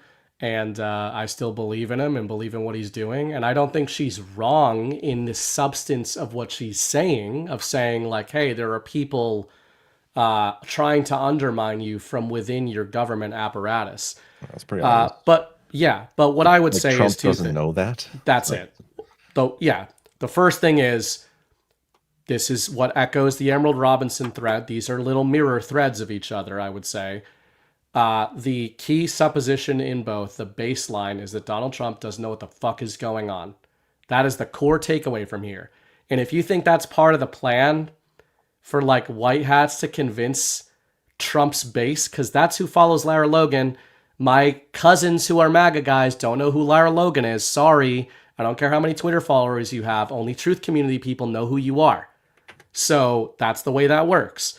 And, the takeaways from those threads are basically that Trump doesn't know what's going on. He fell ass backwards into the presidency. He's making mistake after mistake. And the second concern I would have over these types of posts is that Chris often talks about this in similar contexts. I think this is more likely to attempt to foment or create a narrative of why Trump is losing support rather than gaining him more support. And that's kind of a regime tactic.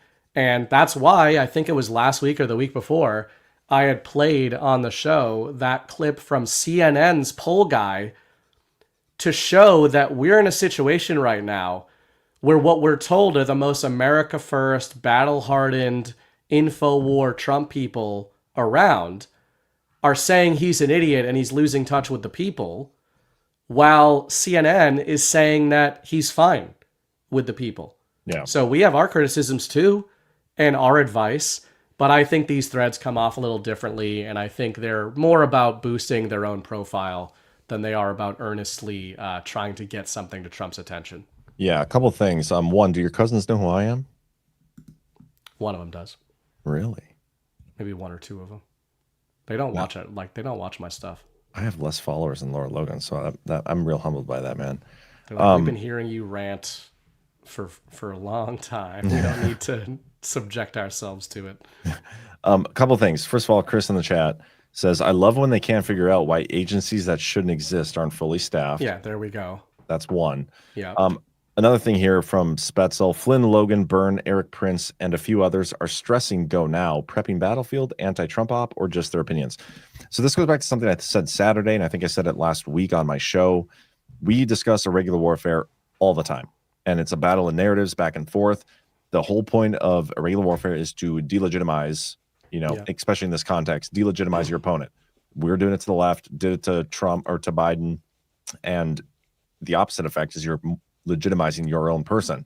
When it comes to these types of discussions and how they're being framed on social media, and again, like you said, it's the core key MAGA, base right there. Not even, I would say, necessarily the most important group, but there's a strong support base there that is probably a little overstated. But anyway, this narrative being pushed by those people that you just mentioned, in my opinion, is serving the enemy's tactics in the irregular warfare battle and serving to delegitimize Trump. It's very much along the same tone as Emerald Robinson, which is what I think they're doing there too. Telling Trump, who has more access to classified information than anybody, that he doesn't know what he's doing and he doesn't understand that there are people within his administration. Like, you think the guy that they did the Spygate, Russiagate stuff, they did the impeachment stuff, they did the COVID thing, which he said was used to steal the election. Then he talked about the stolen election. Then they tried to persecute him. I'm getting there. Slowly roll.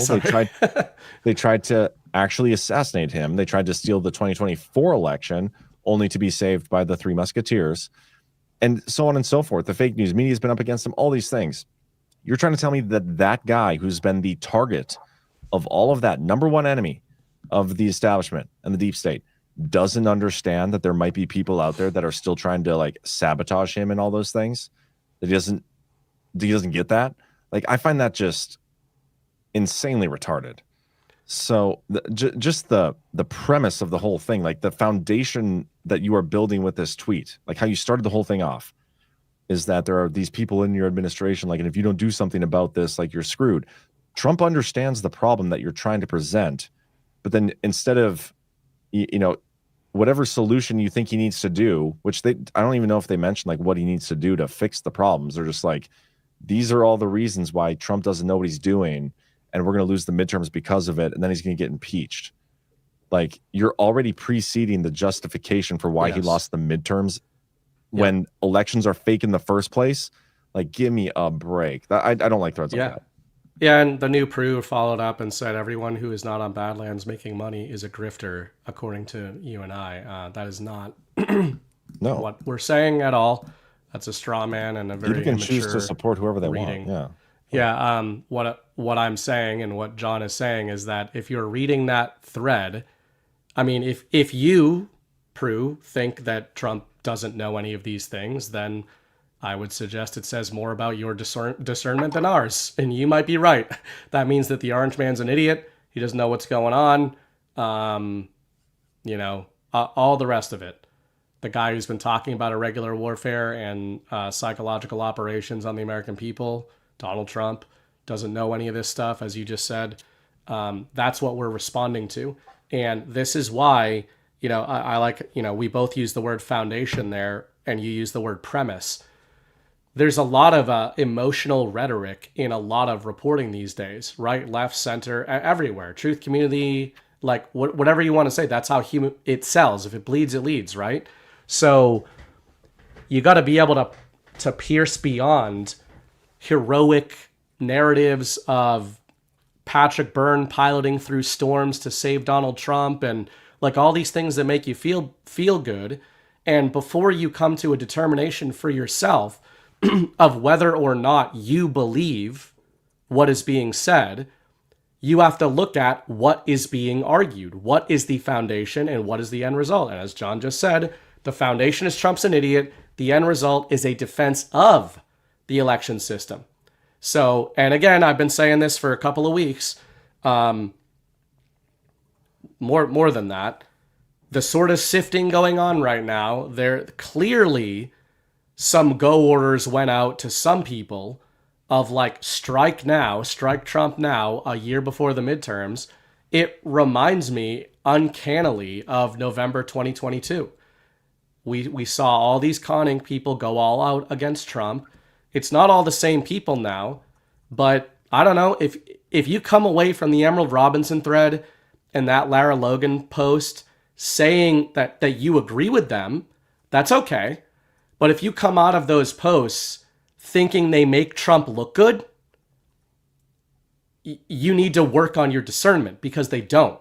That is not like if you took a person who has no dog in the fight and read the reporting by those two women and said, how do you think this makes Trump look if it's true? It does not make him look good. So you got to pick one of those. You either think Trump is what they say he is, or you don't, in which case, what's their intention? Yeah. It's not that hard, actually. No, couple more things here from the chat. So Angie K is making some points about Laura and her reporting history, saying, she's a decorated reporter with more than 25 years experience and left the media.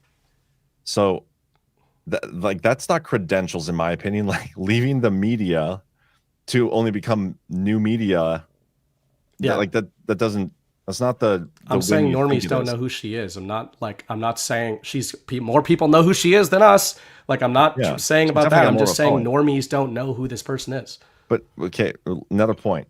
How has the left been trying to present Trump to the mainstream for the last 10 years? Like, what is the number one theme that they're trying to sell Trump as? Like, basically that he's stupid. He has no idea what he's doing, right? He doesn't understand politics. He doesn't, he's just a buffoon. And we always talk about how that's just a caricature that he puts forth. Like, that's not who he actually is. If you go look at old interviews, he's very measured. He's smart, all these things, but he presents himself in this way to get the media to present him as this idiot.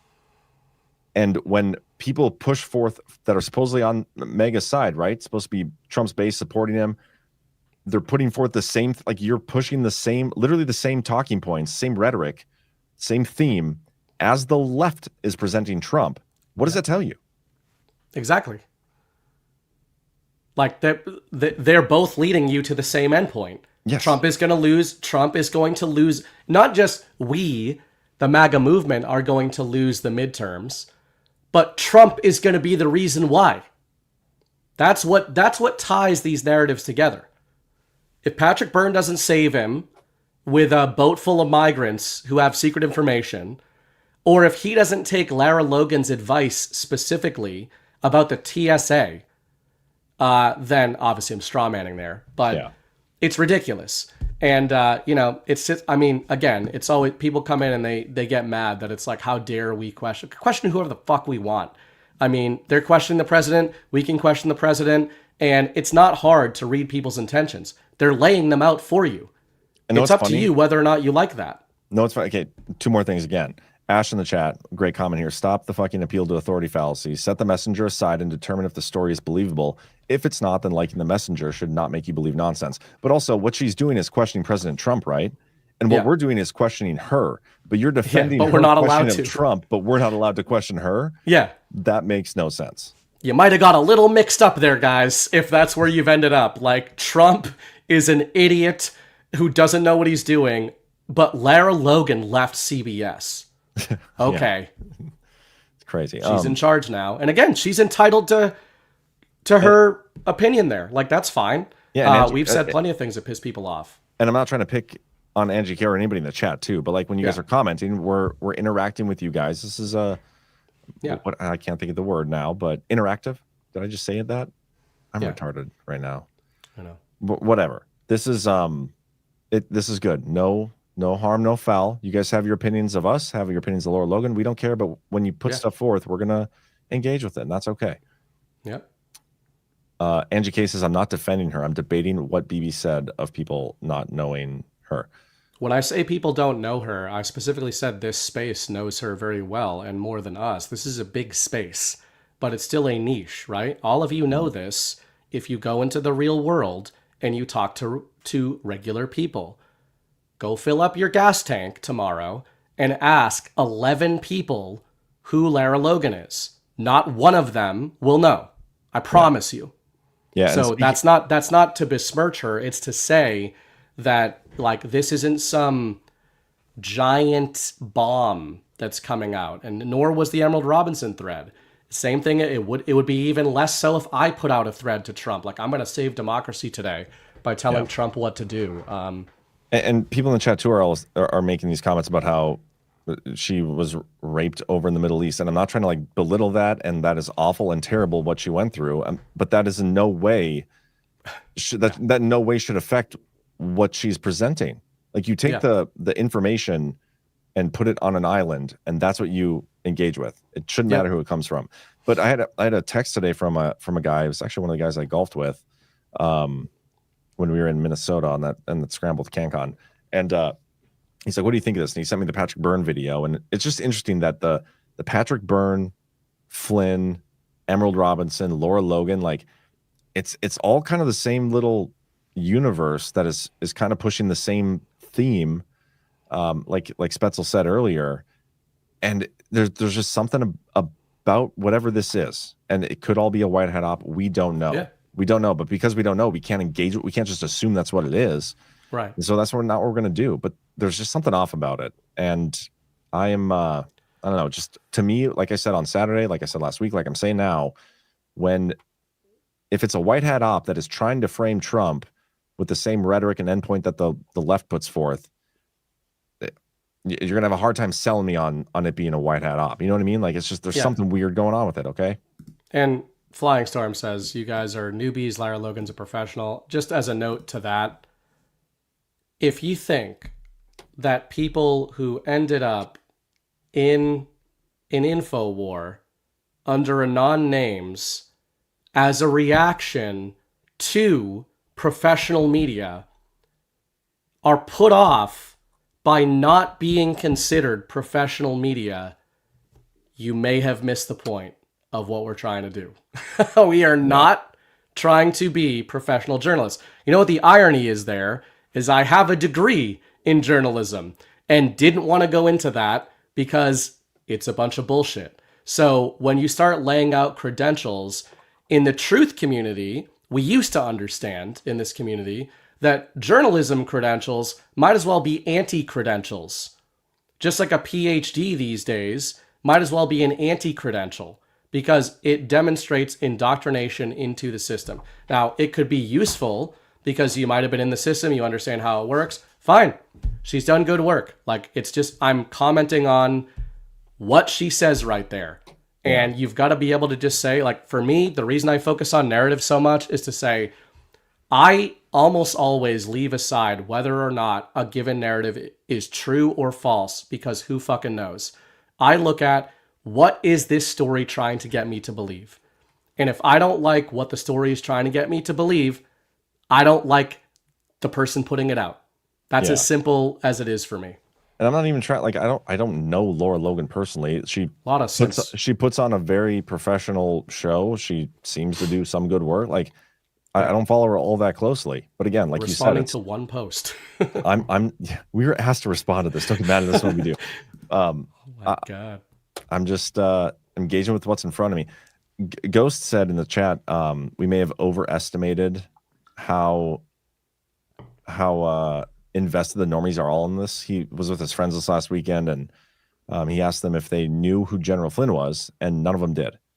And normies don't know anything. And I've been saying this for a while. It's like I always talk about my golf text buddies. None of those guys are investors, but like the people outside of our bubble are not thinking about the same things we are ever. No.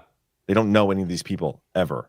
They probably don't know who Laura Logan, like none of this stuff connects to them. We're on a much deeper level in the info war, and that comes with a deeper level of retardation as well. And that's it's one of those double-edged swords. It works, right? Yeah, it worked earlier too. You just got cold feet about it. I don't think it did. I like this comment. I'll pick one I like. SH Miley 59 from the Q movement. Be careful who you follow. The media was included in that category. Use logic and think for yourself. Exactly. And that goes for us too. But it is funny how some Q people, obviously not all, have somehow taken think for yourself, trust yourself, use logic to mean if somebody has ever repeated a slogan that you like, they are now a secret white hat that cannot be questioned in any way. And everything they say, even when retarded, is obviously part of the plan.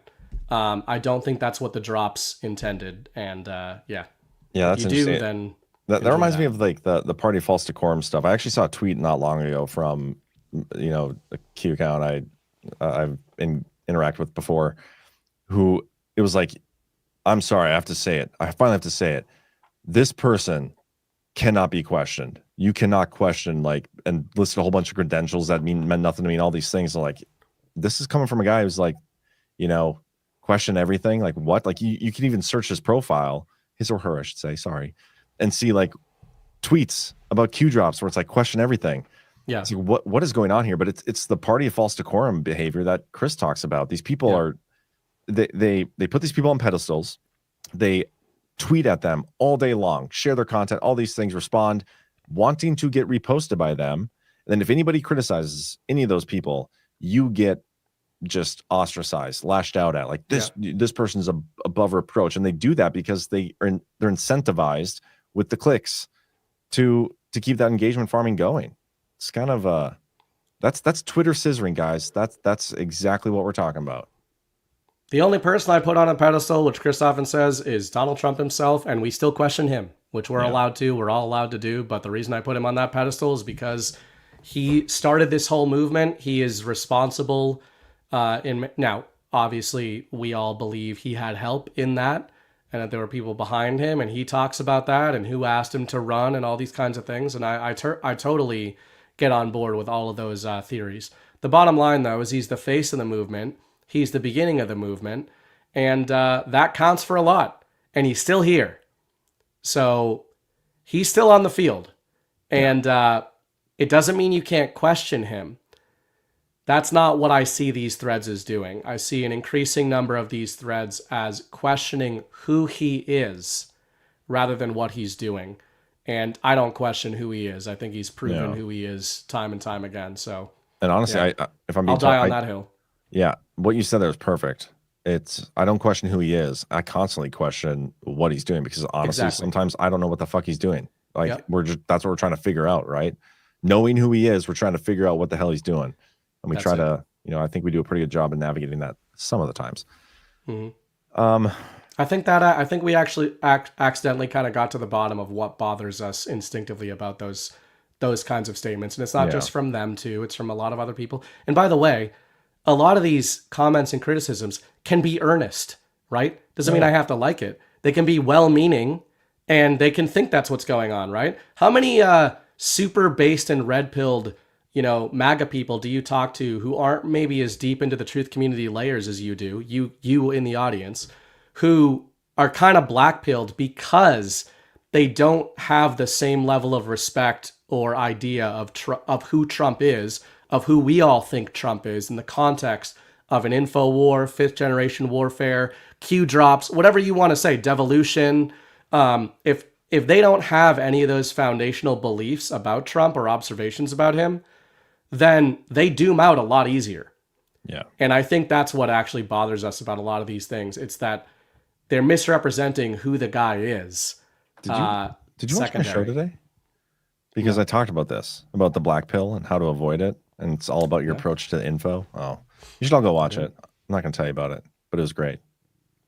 But how do you feel about, I know we had other topics that we were going to talk about, but it's 11:15. I still have more homework to do. It's due before midnight. Homework. Oh yeah. Legal homework. And then I know you're feeling a little under the weather. We could probably get to the rants and the boosts and whatnot. We could, but I did want to mention. Don't you fucking do it. I want to mention Russia. You can't. Man, it's like I gotta get the Russia stuff out. Well, then you know what? Maybe you should pick up a show like quick. you know how Ghost does geopolitics with Ghost. You should do Russian roulette with BB, and it's a whole show where all you get all the Russia out of your system. Should I? We're considering, by the way, and I've signed people up for this project without them agreeing to this project, but we are considering doing a Substack show entering the new year. If you guys are interested in that, and I would be on that show. It would be free until you said that. It would be free, so don't worry about it. But you do got to subscribe to the Substack. We're trying to give you guys some more original content over there, but it might be something like that. Anyway, just though. all about Russia? No. About everything. Okay. But the latest from today was just that the peace talks stalled again of Russia and Ukraine, which we knew they were going to and said they were going to. But there was a couple of quotes that I thought were funny. Number one, sometimes the enemy says the truth by accident. That's what I thought with this headline. What is going on? Oh, no. I used the Zoom on the wrong page. Oh, no. Europe accuses Putin of faking peace talks with Trump envoys. So this is just a whole thing about how they think he's not really trying to negotiate. We talked about last week that Trump. How do they know he's faking it? Well, I think they're telling a little bit of the truth there, John. You see, I think the Europeans and NATO know that the negotiations are very literally fake because they've not been invited to them. And Putin and Trump keep saying that they're only going to sign the deal at the final stage. They seem to know what the final stage is. Europe doesn't seem to know what the final stage is. So Europe is now calling the negotiations fake, which I think they're right, but they're framing it differently. And I thought that that acted as a nice appetizer to the other headline, which was when Zelensky's meeting with the U.S. That Putin would. I just find it very hard to believe that Putin would fake peace. Yeah, man. Zelensky's meeting with U.S. envoy canceled after no real progress in 5-hour Moscow talks. So again, consider the framing here. The Russians and the Americans, according to the story, are talking. The Ukrainians took their ball and went home. But what does that tell you? The Ukrainians know that the Ukrainians have nothing to do with the negotiations. They're looking at the Americans and the Russians negotiating. The Europeans weren't even invited. So now they're calling them fake. And here's the comment in this article that I thought is the signal that I've been mentioning for a long time. The Russians are saying territorial issues were discussed specifically, without which we did not see a resolution of the crisis. We've talked about that for weeks. But then Ushakov says, of course, the enormous prospects for future economic cooperation between the two countries were also discussed. So once again, the Russians and the Americans may not be able to come to a peace deal, and they may in fact end up nuking each other. They both want us to know that they might do that. But in the meantime, they are going full speed ahead with planning the largest joint economic projects between nations ever conceived. So stupid, man. So they're just... So then you loop back into the Europeans saying that they're fake. I think they're right. I think they're just trying to convince people that that means they don't want peace, when I think it means they've already got the deal done and the Europeans don't like the deal. Yeah. It's just funny, the whole circle jerk. This peace stuff, I'm pretty sure I said this when the 48-point plan just came out, whatever it was. This latest time was like, this is the rerun. This is the fourth time since Trump's been in office that we've had some sort of peace deal on the table. And we're going to go through the cycle where Zelensky gets spotlighted. They're going to almost meet with Putin. And then something's going to happen and Zelensky's going to get mad and people are going to get offended. Nobody's actually part of the peace deal. And they want to be like, the whole thing's stupid. And we're going to get the same story again in a month. Yeah. Well, each time, and I agree with that, but what I see it doing is each time it is getting NATO and the EU closer and closer and closer to just like saying, we want fucking war. Fuck you. We want war. Like we're doing it ourselves. And every time they get rugged, like I don't think the rug is for us. And I don't think it's about waking up the normies.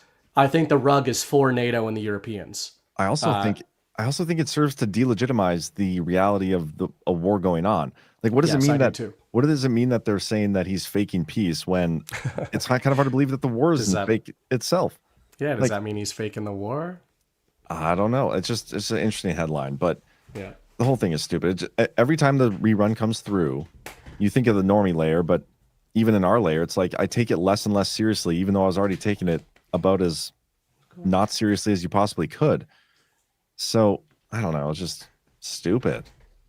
Just get it over with already. I choose just get to Zelensky out of look there, at it as a expose the comedy. corruption. It gets funnier. Yeah, but comedy like the first time around is great. The second time around, it's good. Sometimes maybe even better. But then once you get to like the third, fourth, fifth, sixth rerun, unless it's like an all timer, I need a new comedy. You got to look at the B plots and the C plots. Like the C plot right now is that the Ukrainians are becoming Israelis that are getting purged out of Zelensky's cabinet. And this is one thing that the alt media is not, the doomers that we're kind of talking about are not understanding. The earnest doomers are like, Zelensky's like hiding behind the corruption of all these other guys. Like, guys, it's Zelensky's anti-corruption purge. Like, maybe. Well, I mean, yeah, I don't think. I think that Zelensky has been our guy for quite a long time. Not that he's a good guy. We've had this debate. Come on, man. You can look at it your way. He's been catastrophically awful for them. I know, but it could be on purpose. It could be on accident. All these, it's like every Ukrainians think it's on purpose. Every person that he touches has like corruption around it, and then probably like some sort of sexually transmitted disease. But also, like, is that him just throwing somebody else under the bus? Like, how is it possible? There's two explanations. Yeah, your explanation or mine, and we'll never know. Or we may know. The right one and the wrong one. I would just say, as a point in favor of mine, to tell. It is too early to tell. But every time one of these figures is ousted, Zelensky increases his rapport with Trump. And we are told that, like, if you go back, the recent, I think it was Yermak, the most recent Ukrainian Jew guy. Alexei Yermak? I think so. Something like that. He is one of the biggest anti-Russia hawks. So it's also about who is getting purged. Yeah. The ones getting purged are like, never surrender, fight the Russians, don't deal with Trump. And every time one of them gets on the motivational removed, poster. Yeah. Every time one of them gets removed, Zelensky is like, we're seeing eye to eye. They just met. We are told that the Ukrainians just met in Miami with the Americans and had a good conversation, and that was like 2 days after the ouster of Yermak or whatever the fuck his name is. Oh. Anyway, let's get Anita, by the way, when I'm saying he's our boy, I think he is a compromised person. That's what an our boy is. It's not a good guy. It's a proxy, a compromised person. Patsy. Sorry, I didn't listen. I was reading something. We're going to do the boosts and then no more Russia anecdotes. 1027 GS for $20 says, thanks for all you do. Thank you, Joe, fellow North Dakotan. Appreciate you. Hope you're staying warm. It's been pretty brutally cold. What's going on with those Vikings? Dude, I don't even want to talk about it. Your Patriots are looking fantastic. They are. I mean, it's weird. Do you want to revisit, or is it too early, about the Jackson Dart, Drake May conversation? I like Jackson Dart. Jackson Dart to me comes off as more talented. Leveled. And did you see that hit? Yeah, that was funny. Dude's an idiot. Like I'm not saying he's not smart, or I'm not saying he is smart. Drake May does that too sometimes. But man, the Drake that May is over on the fire. shoulder bucket was like a 40-yard. I actually think our receivers aren't that good, because every touchdown has to be like dropped in the corner. But anyway, I said earlier when they signed Wentz, I was like, this is our Super Bowl. This is the year. And I was right. He was our Super Bowl quarterback. It's not my fault he got hurt. And if they would have started him from the beginning, we would have won more games. I didn't think JJ McCarthy was going to be that bad. I actually thought, because the Patriots were circling him in that draft, and I was like, yeah. I get it. He's a cerebral kid. He's a winner. He wins the games. About him. He's not looking good. Hold on. I'm going to look back, because when they drafted him, I was like, I fucking hate this pick. Can I tell you a controversial quarterback take I have? And I'm not actually trying to be racist. I really mean this.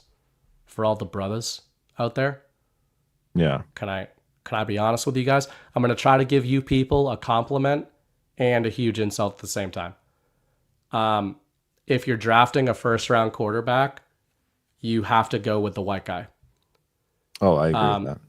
The reason, and I actually seriously mean this, is because racism? Well, yes, but the real reason is the black guys are significantly more athletic than the white guys. And as a result, even if they could become better quarterbacks, they don't have to early in their careers. So they don't.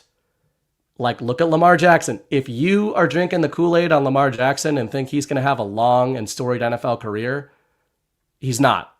He's going to be a flash in the pan. You're already seeing it. And I just think those white boys, they got to become pocket passers, or else, they don't have the same moves as the brothers. I have a great conversation with my buddies, my golf buddies. This is back in March 15th of 2024. I say, are the Vikings about to trade up for a QB? And then one of my buddies is like, yes, I would be shocked if they didn't get a first-round QB. The same guy says, I just have a weird feeling they will take J.J. McCarthy and he's going to be Christian Ponder 2.0. And then I say, yeah, man, if we trade up for him, I'm going to be pissed. I'd rather have Bo Nix.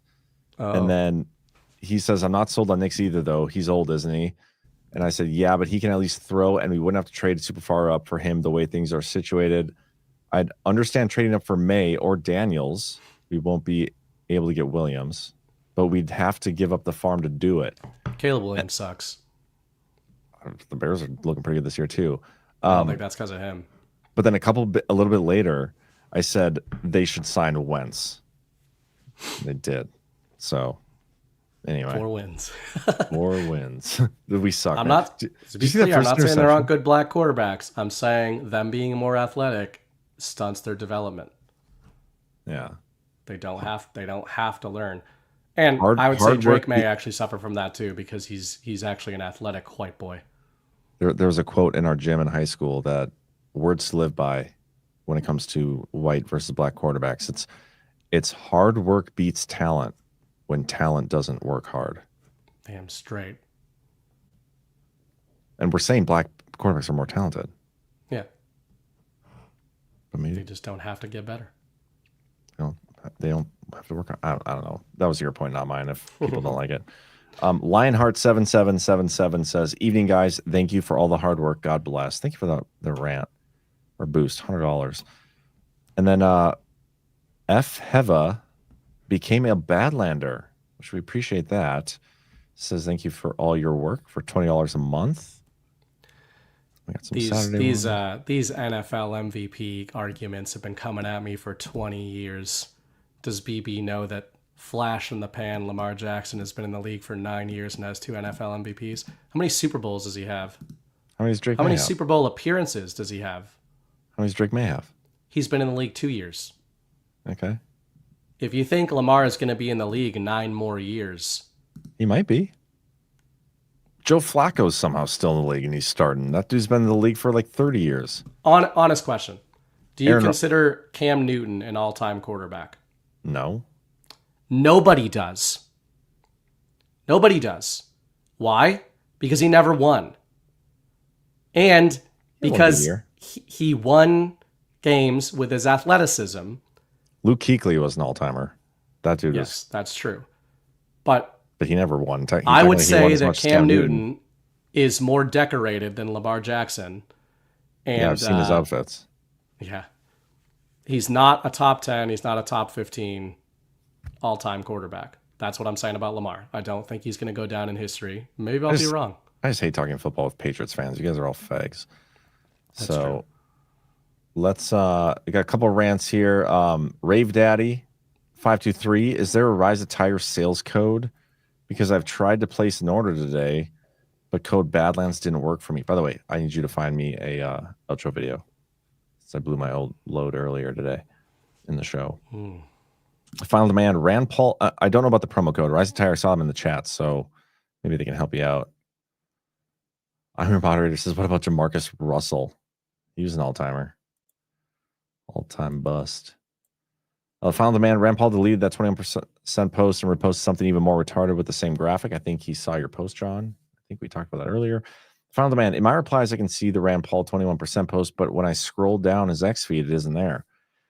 His original 21% post, was at 10:58 a.m. The new 4th post at 4:30 p.m. same day. Very weird. Maybe I'll look at it, but maybe it's a personal account versus congressional account or something. The new proof for $10 says Laura Logan response to post today is spot on. Please cover. We did. Thank you. Another 179, $7 for Ghost taking the time to interact with me. He doesn't get any of that, but appreciate the random. And then Up North Soon for $10 says, thanks for the discernment, Jon and BB. Glad you're just doesn't feel right feelings I've had for a while about the group. Flinco, Rakeland, Logan, Byrne, Bannon, Stone. They're now undermining him. I don't know about Bannon. I wouldn't throw Bannon in that crew. But I get what you're saying. And that's the rants. So if anybody's got a video. I found a perfect 1-minute video on our topic. Okay. Chris Paul says that the promo code is co-founder. And I love that so much. We need to change that for all promo codes. Instead of promo code Badlands, promo code co-founder. Speaking of terrible quarterback opinionated people. Oh, let's not. He's one of those Aaron Rodgers maximalists. Well, yeah, you have to be a maximalist for your quarterback. That's how it works. Unless your quarterback is J.J. McCarthy.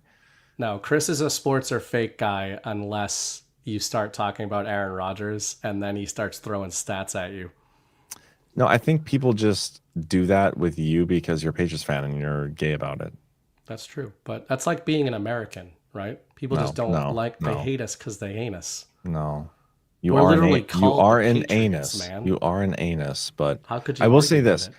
Next time you watch a football game and the national anthem is going on before, and they scan through all the players, most teams, I would say almost all teams, the African-American players do not put their hand over their hearts. The white guys always do. The African-American players stand there, they're dancing, talking. Some of them will grab their shoulder pads, but they don't put their hands over their hearts. The Patriots, though, every black guy on was it the Sunday night game? Whatever game they played, they did have their hand over their heart. And I did respect that. But that's something in the water, man. It's probably Mike Vrabel threatened to beat them. Like when you have a head coach who could probably kick the ever-living shit out of every guy on the field. I couldn't He's believe. Like a defensive lineman or a linebacker who went he has some crazy stat where he's 6 for 6 on touchdown passes in his career. I mean, receptions in his career. Who? Mike Vrabel. They would just throw him in on packages on offense. He's caught 3 Super Bowl touchdowns. Really? Yeah. And he was a defensive player. What the hell? I didn't know that. Anyway, we have your video, and then Spetzel sent in a song that was dedicated to Badlands, which might be a good outro. No, I'm going to save it. I want to watch it. I want to watch it before I play it just to be sure. But we'll save that. Yeah, Chris, I looped you into CanCons. You shouldn't have been there, man. Oh, that is the worst. That's like a sin, man. You can't accuse Chris of something CanCon said. It's pretty terrible. You deserve to be stoned, I think, for that. I have a particular animus toward Aaron Rodgers people. I have a animus towards CanCon. And when he became a pseudo tap water version of a Trump guy, I was even more enraged. Whatever. You didn't get the that only good. Trump guy who's never endorsed Trump. To my knowledge. Okay, we're moving on. Yeah. This is pretty good. I've never seen this before. I just found it. Okay.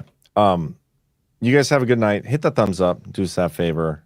And yeah, we'll talk to you guys next time. Have a good night, BB. No. You're a Cowboys fan? Yes, sir. Good, Harry. Unfortunately. Harry, you can root for wherever you want. You can go to every game. Just float above the stadium. I'm used to disappointment. Yeah, you got the wrong mixed quarterback. Kansas City got the right mixed quarterback.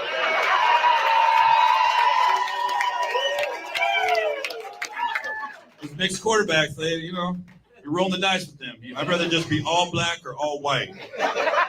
Mixed is rough. Because when they back there in the pocket, the black in them says, run. And the white in them says, stay there. So that's why Mahomes be doing that shit. That's his mom saying stay, and his black going, get the fuck out of there, son.